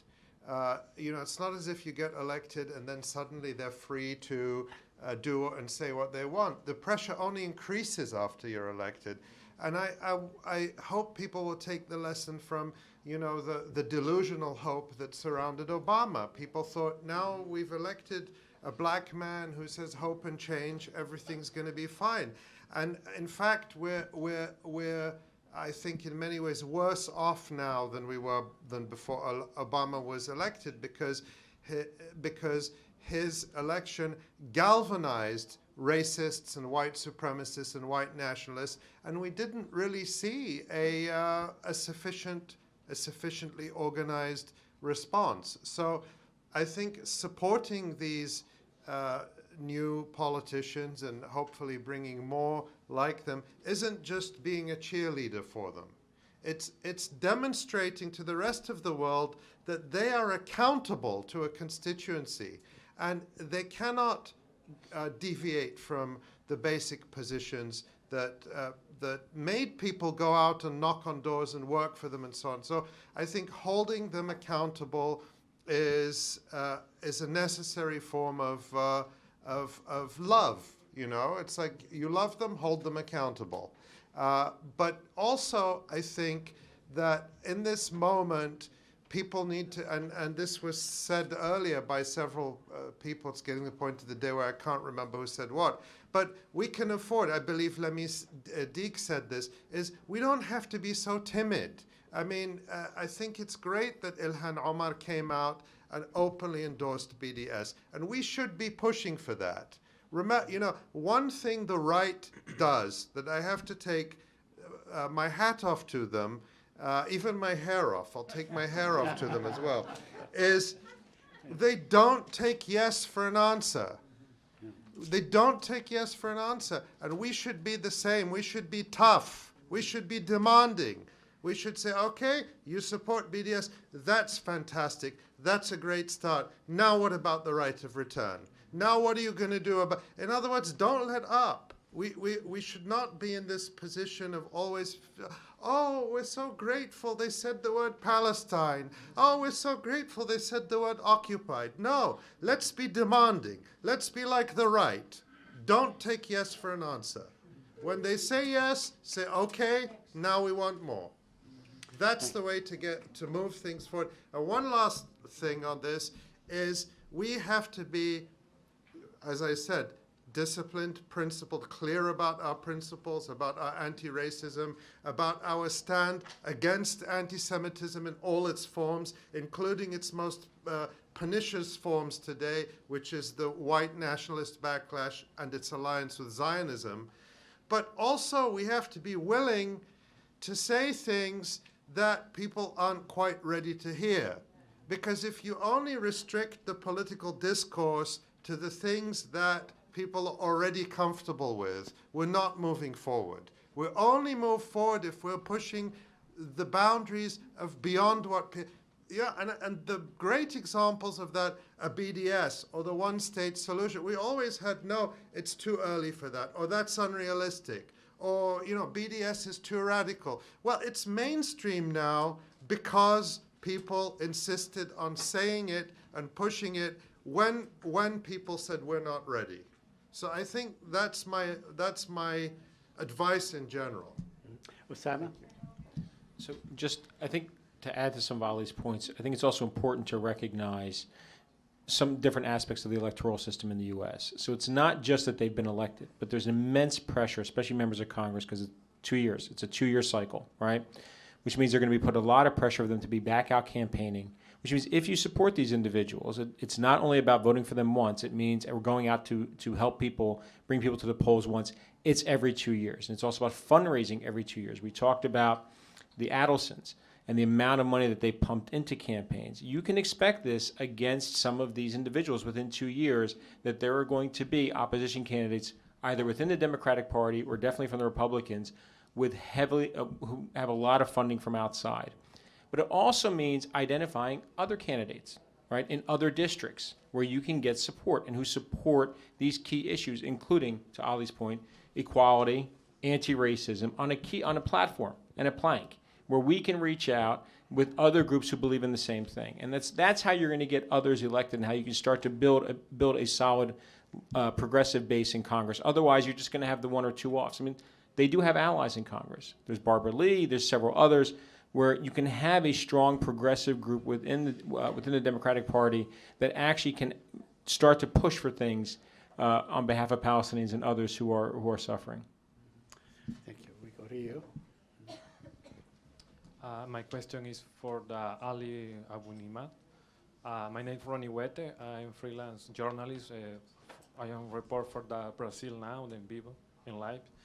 So my question is, what is the position for any organization international for the situation, the human rights, any children in Palestine? Because every day I look in the media alternative, because I had journalists alternative.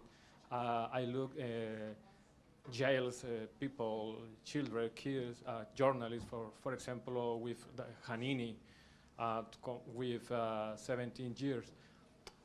This is my question. I am Jewish Sephardi. I still the situation, the Palestine, because I am born in the exile. Maybe other people have comments on this too, but I want to say that the issue of children's rights has been a really powerful way to talk about Palestine and to open up the discussion, to move it outside simply, the political solution and borders and so on. So in this country, I gave the example of the No Way to Treat a Child campaign. Of course, first and foremost, the children who are being detained by Israel in the middle of the night in night raids, tortured, subjected to military courts. Of course, Ahed Tamimi's case is well known. She was, became kind of a face for the abuse of children by the Israeli military. But hundreds of children are subjected to this every year. And there have been, in this country, now we have legislation or a bill to ban the use of U.S. military aid for the abuse, detention, and torture of Palestinian children by the Israeli military. And this campaign is going international. In the Australian Parliament, there were efforts there, and now people are beginning to mobilize around this issue in Canada. So I think it's one of those issues where we can actually move from rhetorical solidarity to actually demanding of our lawmakers and our governments, well, are you just going to sit by, or are you going to continue to sell weapons when Israel is arresting, torturing, and abusing Palestinian children? And of course, again, it's also a way to move beyond the issue of Palestinian children, because when you engage people on this question, you can then start to engage them on the broader question of Palestine. Well, why does this system of military detention exist? What's the bigger picture? So I would say that's one way we can get into it. I want to add something to that too. I think just to add on to what Ali was saying, I think the details are really crucial. I'll give you one or two examples. In Jerusalem, there's a detention center called the Maskubiya, which is the Russian compound. And that's where children, not only children, but children are held, tortured. You talk about stopping or making sure, the bill talks about making sure that U.S. aid money doesn't go towards that. When you see the facility, I was held in that facility for a night or two. When you look at the facility, obviously there's not a lot of money being put into it. Let's put it that way, or into the training of the interrogators and the guards and so forth. It's filthy. It's disgusting. But the point is the details. So in the Maskubiya, there's a cell called cell number 4. Why is it called cell number 4? Because the kids come out on all fours after the torture. And then you go to places like Silwan, which is a community adjacent to the old city, and I don't think it's an exaggeration to say that the majority of kids in Silwan, it's a community of 50,000 people, have gone through the Maskubiya, have gone through the night raids. And you know, we're talking about young kids being torn away from their beds at 2 o'clock in the morning, thrown in a Jeep, where they're, you know, it's cold, they're prison guards kicking them around. I mean, the torture begins before they even make it to the facility. You know, being torn out of bed, taken away from your parents. No parents are allowed. They don't see a lawyer. Forget you seeing a lawyer, you know. They're being used in order they're being pressured to point a finger at somebody else so that the police can come back. It's Jerusalem. In the case of Jerusalem, it's police. They'll go back and arrest somebody else. Their testimony is used, and of course it's secret because it's all security. In other words, the details are crucial. Just to say child detention is not bad enough. You have to learn, and you have to get into the details, and there are plenty of places to find the details. But the key is the details, and I have to say, we're talking about politicians. In the UK, Jeremy Corbyn, who may well be the Prime Minister very soon, talked about in his keynote speech at the Labour Convention about stopping arms sales to Israel because of the abuse and the killing of children and so forth, and investigating, making sure that the International Court investigates Israel for its abuses and killing of children.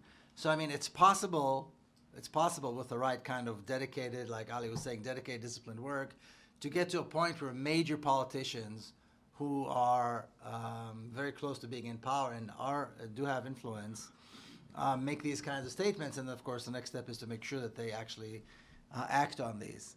But in the case of children, it's relatively easy because everybody can agree that this is wrong. But the details are crucial. So get as much of the details and expose them as much as possible. Just to add, and for to connect these two pieces, one is, I think, especially with international press, Israel exports, one of its major exports, of course, is its security expertise, right? And that includes, right, and using its experience with the occupation and occupying Palestinians to export its expertise to the rest of the world, including the United States, or with the recent election in Brazil, likely Brazil as well. And so one of the things I think you need to think about also is, what are these connections? What is Israel's role? How does it use this expertise in terms of detaining and torturing children? Does it influence, for instance, when the United States launches a zero tolerance policy on the border and starts detaining children, right, who we know are actually being sexually abused in some of these places where they're being held? Are they using Israeli firms or Israeli technology? And is there an opportunity for not only for exposing this through the press, but also through BDS campaigns, to Ali's point about kind of a dearth of BDS campaigns? These are places where we can find intersectionality, much like we did with Black Lives Matter, that I think we can look at how Israel is exporting some of this expertise and technology, especially related to the torture and detention of children, right? And using that to shine a light both on bad practices from governments around the world, including Israel and the United States. We have one there, and we'll go to you. Okay. So. Can I ask two questions, or am I just allowed one? Okay, my first question is for... keep it to one. Oh, just one? Said, okay. So my only question is for Ali, and about the BDS movement in the Arab world. I want to know, how do you see it growing, or do you see it growing when the Arab states are not only facing, BDS movements in the Arab states are not only facing one threat or one form of oppression, but we're actually facing two, the oppressive regimes and the Zionist entity, and especially when the oppressive regimes have put so much effort, especially recently, in normalizing the apartheid states. Thank you. That's such an important question, because the Arab regimes are crucial to the American-Israeli plan to liquidate the Palestinian cause. And we see in the Gulf, of course, Egypt and Jordan normalized a long time ago. But in the Gulf, every single state, I think with the exception of Kuwait, has been rushing to embrace Israel, competing with the others, including Qatar, Saudi Arabia, of course. And of course, we saw how the Israel lobby came out in defense of Mohammed bin Salman, the bone saw prints to defend him, and of course the United Arab Emirates. In each of these places, we do see citizens speaking up. I mean, there are BDS campaigns or committees in each of these countries. Certainly in the Gulf, there's BDS Gulf, there's Qatar Youth Against Normalization, which are very vocal. They do network across the region, and their voices are very, very important because we know that they don't speak for, I mean, the governments don't speak for their people on this issue. And in Jordan, of course, recently they decided not to renew one of the annexes of the peace treaty, and that was, I think, it's not very significant. It's symbolic. It's a few acres of land on the border that were being leased to Israel under the treaty. But I think it was a sign of the pressure that the government feels over this. The perhaps more significant issues in Jordan are the gas deal, where Jordan is buying billions of dollars of gas from Israel, which is bitterly opposed by the population. But it speaks to the lack of democracy in all these countries that people are given no say. But the overall point is that these regimes see their survival as tied to their ability to, support Israel and win Israel's favor and win. This is why Qatar suppressed the Al Jazeera documentary and hired lobbyists in Washington for hundreds of thousands of dollars a month to win the support of the Israel lobby, and flew the head of the Zionist Organization of America to Doha to meet with the Emir and Alan Dershowitz. And Qatar even gave, through its Washington lobbyist, hundreds of thousands of dollars to Zionist groups, including the Zionist Organization of America. It's shocking, but true. And they did it because they think the way to win favor in Washington and to keep the support of the imperial government here in Washington is to win the support of Israel. So these regimes see the liquidation of Palestinian rights as their way to win the support of Washington and Israel. So they are a grave danger.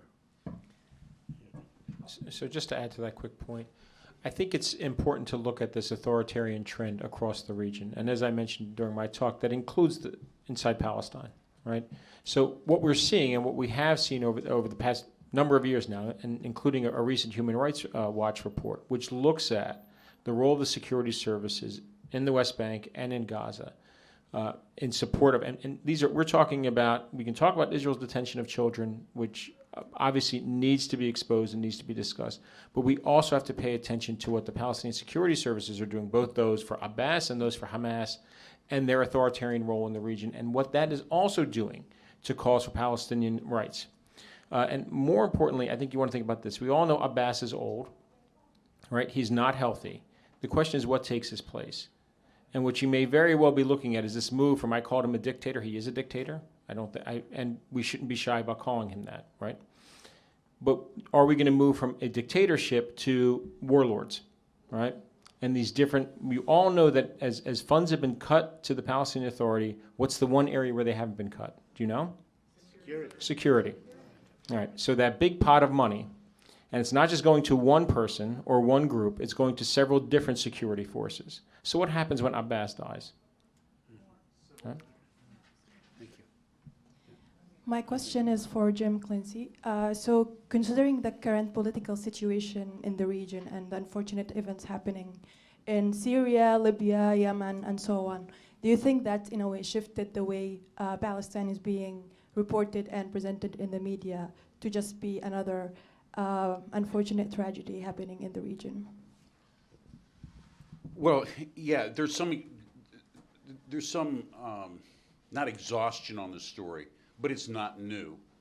It's been there, and the editors can easily say, well, this isn't new, it's been going on like this, they've been killing each other forever.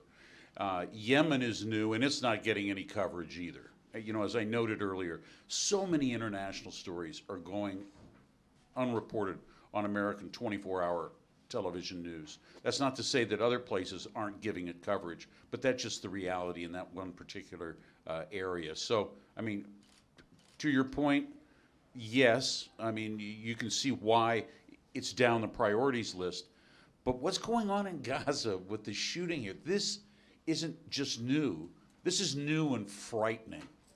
The impunity that's being granted to a government and the confidence with which they're pursuing this policy that is, these are blatant war crimes that are being committed. And that is truly shocking. And I just think the news media has utterly failed in its responsibility. But, you know, if I may follow up on this question, but why is that? I mean, why do American news organizations and so on, you know, they're not present among the Palestinians. They don't report really what's going on. You know, so there's almost, I don't want to say a conspiracy, but a comfortable kind of agreement that we will not be at the checkpoints. We will not be in Abunimah village just 5 days ago, where they put a child and a mother, you know, as a human shield while they were tossing gas canisters and so on. So why is that? Why are they not present? Well, they're not present because they don't want to spend the money. They've invested the money in really political just the money, coverage. or It's to some extent. They're having a hard time, too, finding the airtime. You know, the people are, the correspondents want to cover it. There's no doubt about Let me that. pin you on this. All right. Is it the editorial intervention that is really preventing this from being reported? The what? The editorial intervention? Well, Those who are- there are certainly decisions that are made right up at the top when, you know, I have been told, you know, we need less Middle East news, not more.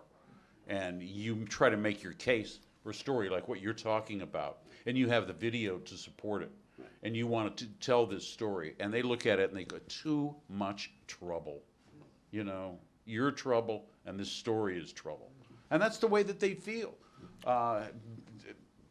Yes, some of it's because they're being pushed back against by the ADL, by the Zionist Organization of America, everybody converging on the media managers, and they just don't want any part of it. Don't you think also there is apathy among people? There's apathy among some people, but not all. Some editors really like it, and they just say, look, I don't have any room for this today because we're Trump, Trump, and Trump. Just real quick to add to that, I think one of the things you also need to think about is how does the American media cover America's wars, right? You have several active conflicts going on. When was the last time you saw a report about Afghanistan? Right, a 17-year war in Afghanistan. When was the last time you saw a report from Iraq? Right, so you know there was a recent study that was done by Brown University where they talked about the United States is currently active with special forces and quote-unquote counterterrorism in 39 countries. When was the last time you saw a report on what the United States is doing in the Sudan, right, or Somalia, right? I mean, so when does it rise to the level of attention? And in fact, there's the same people who argue, no, actually, Israel-Palestine gets disproportionate coverage. Gaza gets disproportionate coverage because, you know, why is that, right?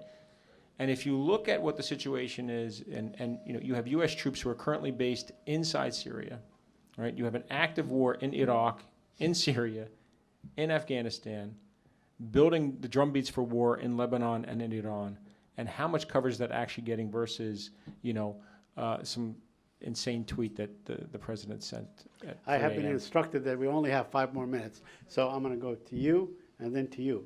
Didn't you raise your arm before? You know what? It's going to be too long. Oh, okay. So we'll go to you and then there. Well, thank you for fitting. Implanted in the locally, that's a question to Jim Clancy.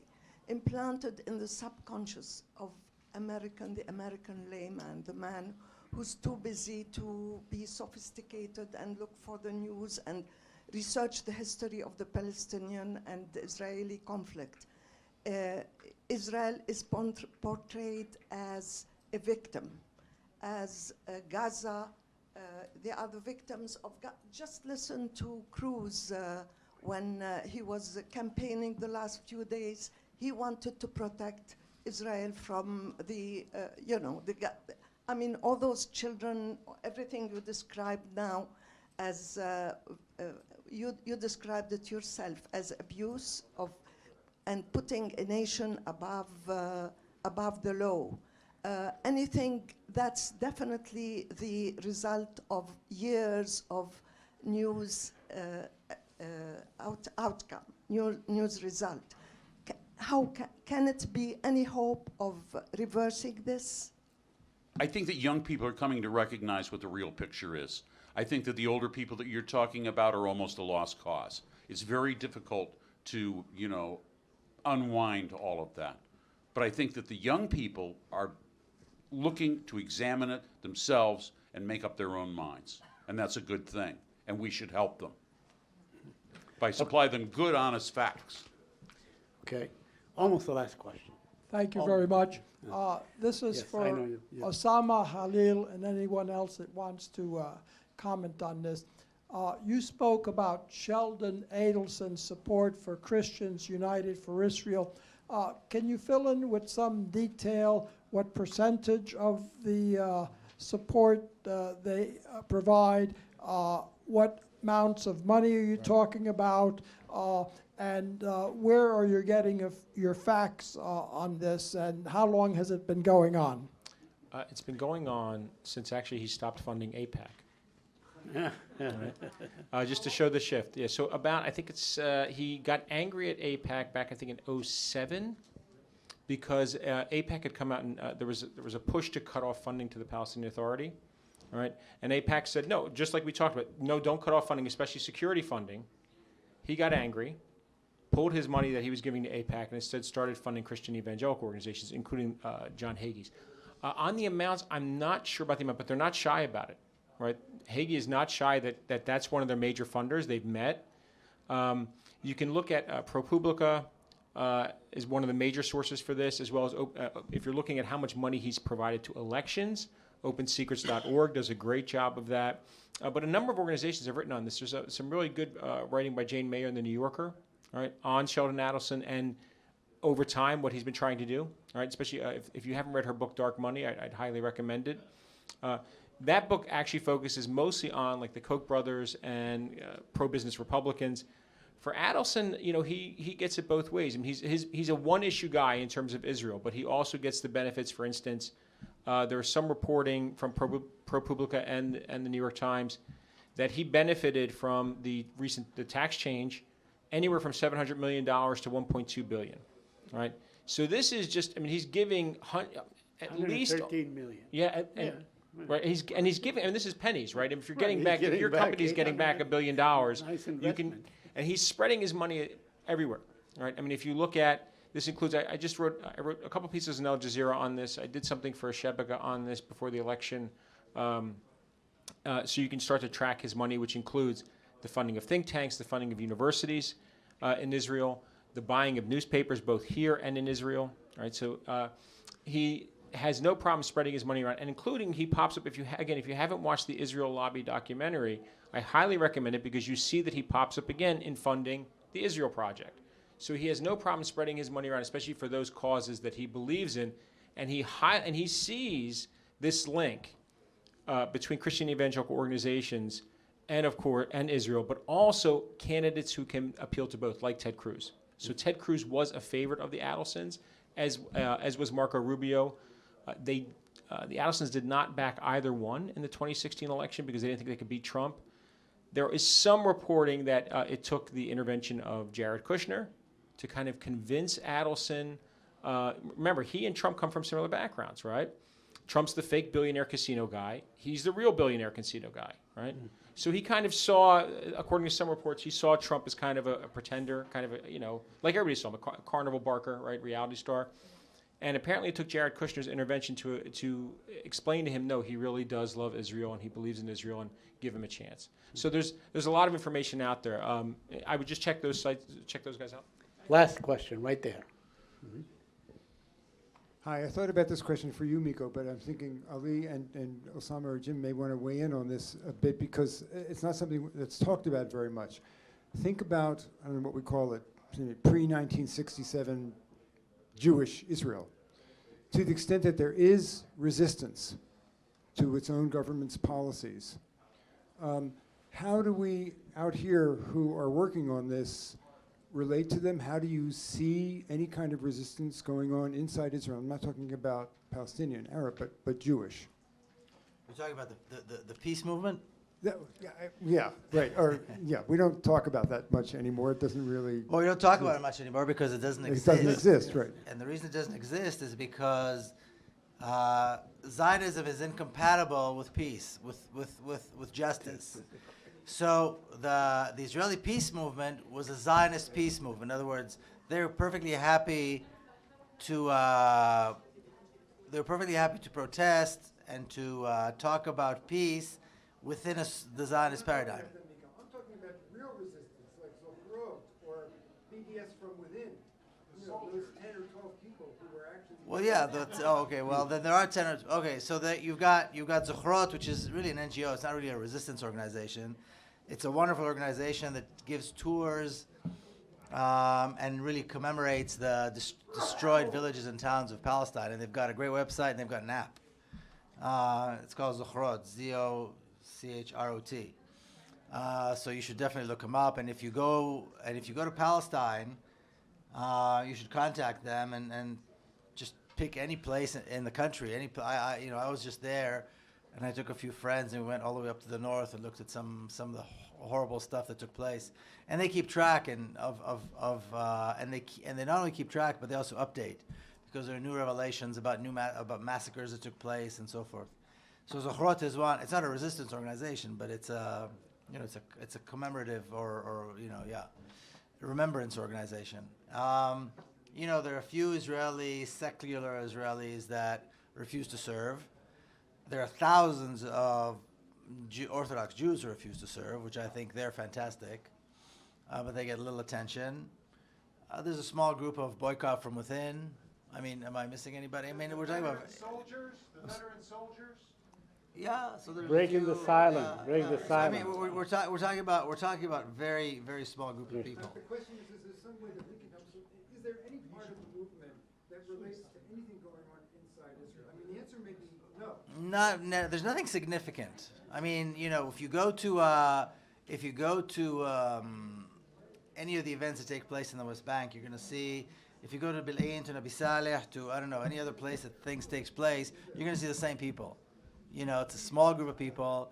There's a small group who found that the fence that surrounds Gaza, there's actually one part of it that's very weak and you can actually cross. So they stand there from time to time and, with flags but there's like maybe 20 people.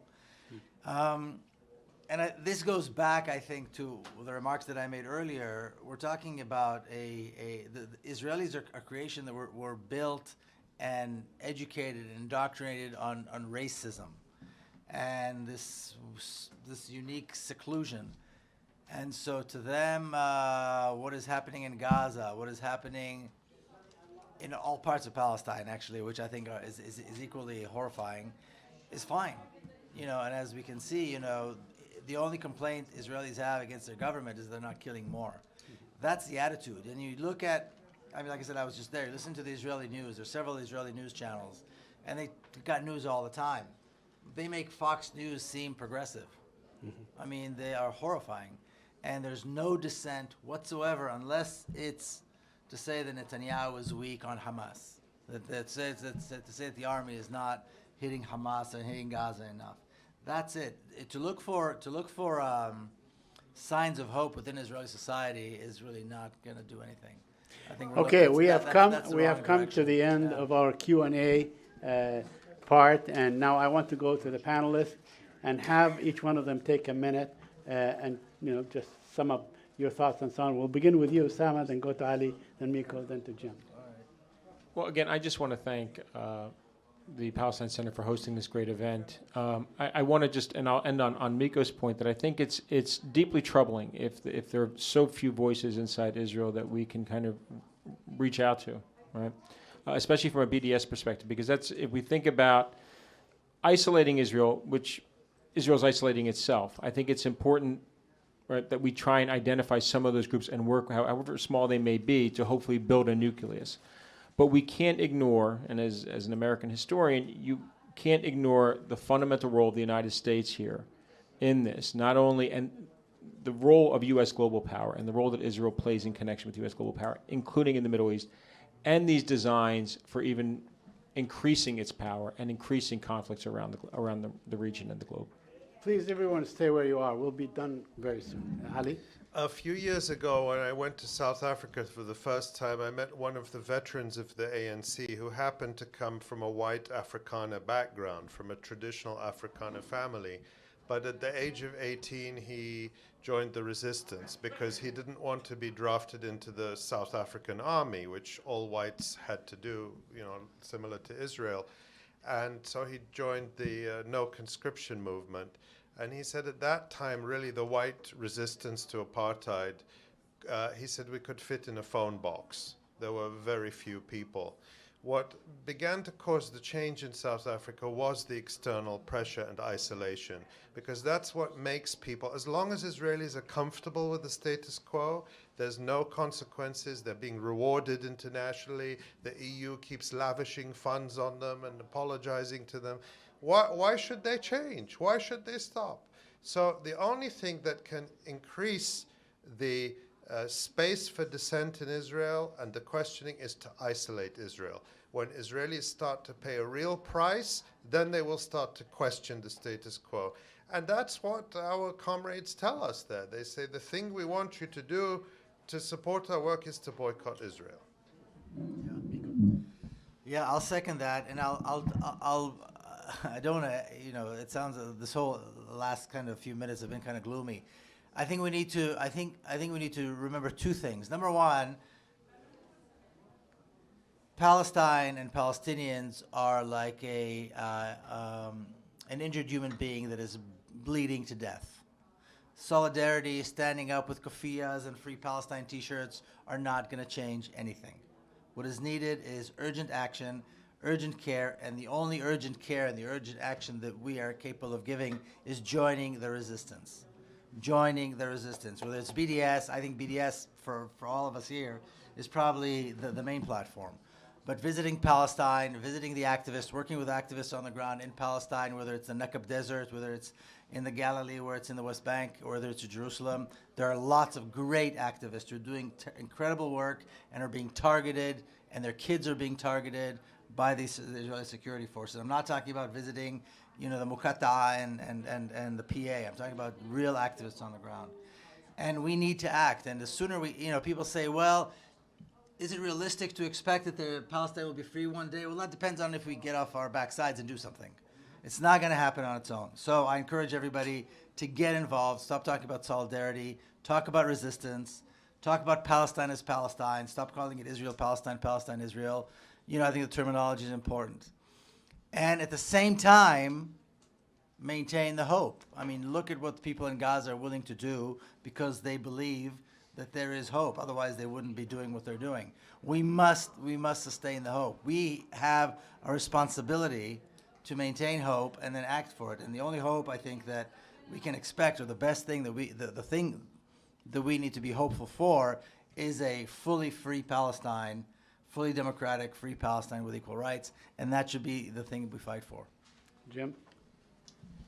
Well, certainly it's been an honor to be on this panel, to listen to all of these ideas. I just want to thank each and every one of you for taking the time and coming out. It's an issue that we need to keep in the fore. We need to take action on. We need to recognize. It's the humanity of the Palestinians that needs to be preserved, and the culture, to prevent it from being, wiped away by political means. It's facing new challenges right now. It's facing challenges quite unlike what it's seen in the past, and they need to be addressed. And you are a part of the problem, a part of the solution to that problem. You have to meet that challenge, not just everybody up here on this panel. Again, thank you, and thank the Palestine Center and you, Mr. Arikat, yes? Of course, we're friends for a long time. Anyway, I want to thank you, the participant, and I want to thank the panel. It's been an honor really moderating this compelling panel.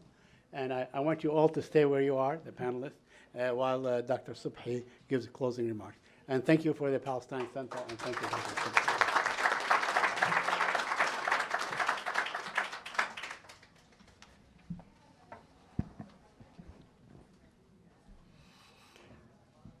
I'm just a surgeon. I'm not a journalist, and I'm not a politician, and so on.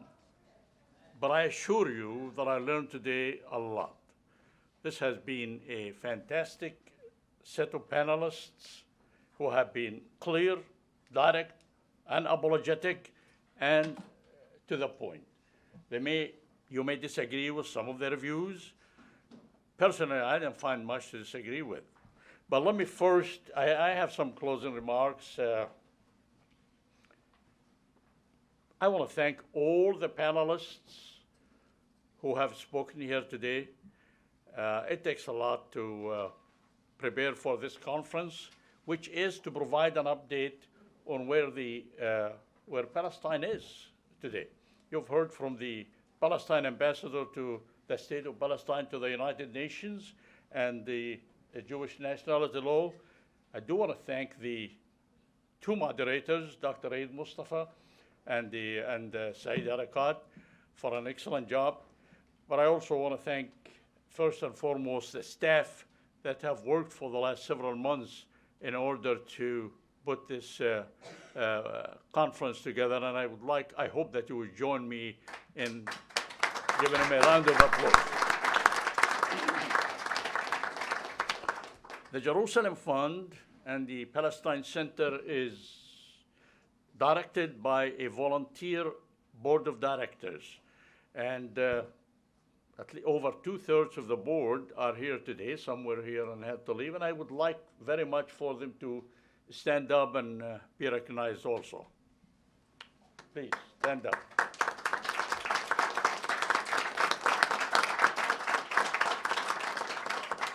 Thank you. I stated this morning that our goal from this conference is to bring an update for Palestine today, which has been intentionally and just shelved, put on the shelf by a lot of players in the game, by Arab governments, by Arab rulers, et cetera, and the list goes on. But I think that we have brought the issue in front of you and our online audience, that I hope that you will reflect on what you heard today and do exactly what Jim Clancy has mentioned. But let me repeat what we've heard today. We've heard about the attempt to kill UNRWA. Maybe saw it in pieces. UNRWA will not be killed. The Palestinians have withstood a lot since the 1940s, and they will overcome. We will overcome. That have said, then you have listened to activism. That was the very first time that I personally listened to Lamis Deek, young, direct, unapologetic, and clear on what she presented. That is a new generation that you will not see from Arab governments, you will not see from the United States government, you will not see from Arab rulers, etc. That is the hope for the future. Then you've heard for the Dean of Palestinian Researchers and Historians, Dr. Salman Abu Sittah, and talk about the right of return. The right of return there have been a lot of attempts to shelf it, to bury it, to forget about it, etc. For Palestinians, for me as a Palestinian in the United States since 1960, the right of return is sacred. I've said over and over again that if my parents and grandparents are resurrected and tell me to forget about the right of return, I'll tell them where to go. That's the right of return. For Palestinians, it's not negotiable, regardless of who tries to strike a deal with whoever is interested. The second panel, this panel, honestly, is one of the very best. The four panelists who are sitting on this table is probably one of the best panels that I have heard since I came to the Jerusalem Fund around 2000. A lot of thoughts, a lot of ideas have been fleshed out in a clear manner you don't have to hear a lot of analysis. We said that we've asked our analysts to analyze. They have done so. For Ms. Clancy, I think that you've spoke about Gaza, and which is just the Friday weekly massacre that takes place in Gaza. It just has become just Friday. No, Gaza is this is one of the worst catastrophes, and I'm a student of history too. It takes place on a weekly basis where innocent young, whether it's press, children, doesn't discriminate between as far as gender. Every Friday, 2 million people are sandwiched in an area, actually probably just about the area where I live in Tennessee, only 18,000 people. There are 2 million people over there. That's Gaza. I think that you have done justice to at least focus for the audience on Gaza and thought some more. Osamah, that was not something that we would sleep with. That was an expose of Jerusalem, and I'm from the district of Jerusalem, born and raised and walked the streets of Jerusalem. You've done an excellent job in focusing again and showing us what has happened to Jerusalem in the last 70 years. Jerusalem is not something also that can be transferred by a campaign promise or a campaign bunch of contributions, regardless of where it came from, and regardless to whoever it is given. It's not. Jerusalem in our bones, actually it's in our DNA, it's in every cell in our bodies as Palestinians and for all those who believe in humanity. Jerusalem has been in contention for centuries and centuries. Chances are it will remain to be so. It's not for any administration, it's not for any magnate from anywhere to dispense with and move the embassy to Jerusalem, etc. Miko, I agree with you. There is no reason for citizens of Israel to discuss of where they are going. With just and fair treatment of Palestinians, we can all live together under the proper circumstances. I always think of South Africa.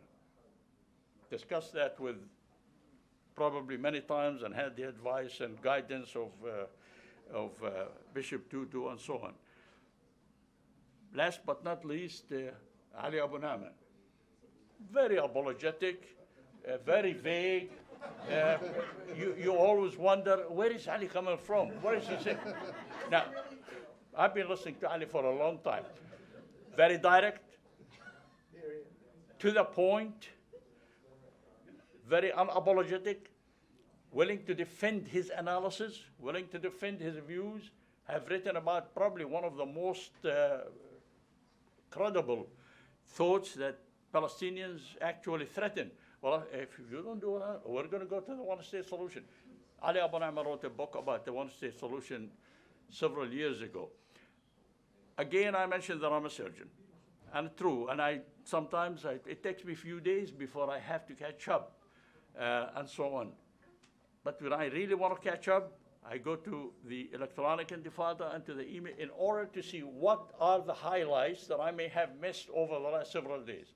And that is the emails of the electronic intifada, because what he does and what his team do is choose the highlights, the most important and salient items about Palestine or about what's going on, whether it's Gaza and with Jerusalem or whether the West Bank, etc., or Palestinians anywhere, and focus on them in a very clear way.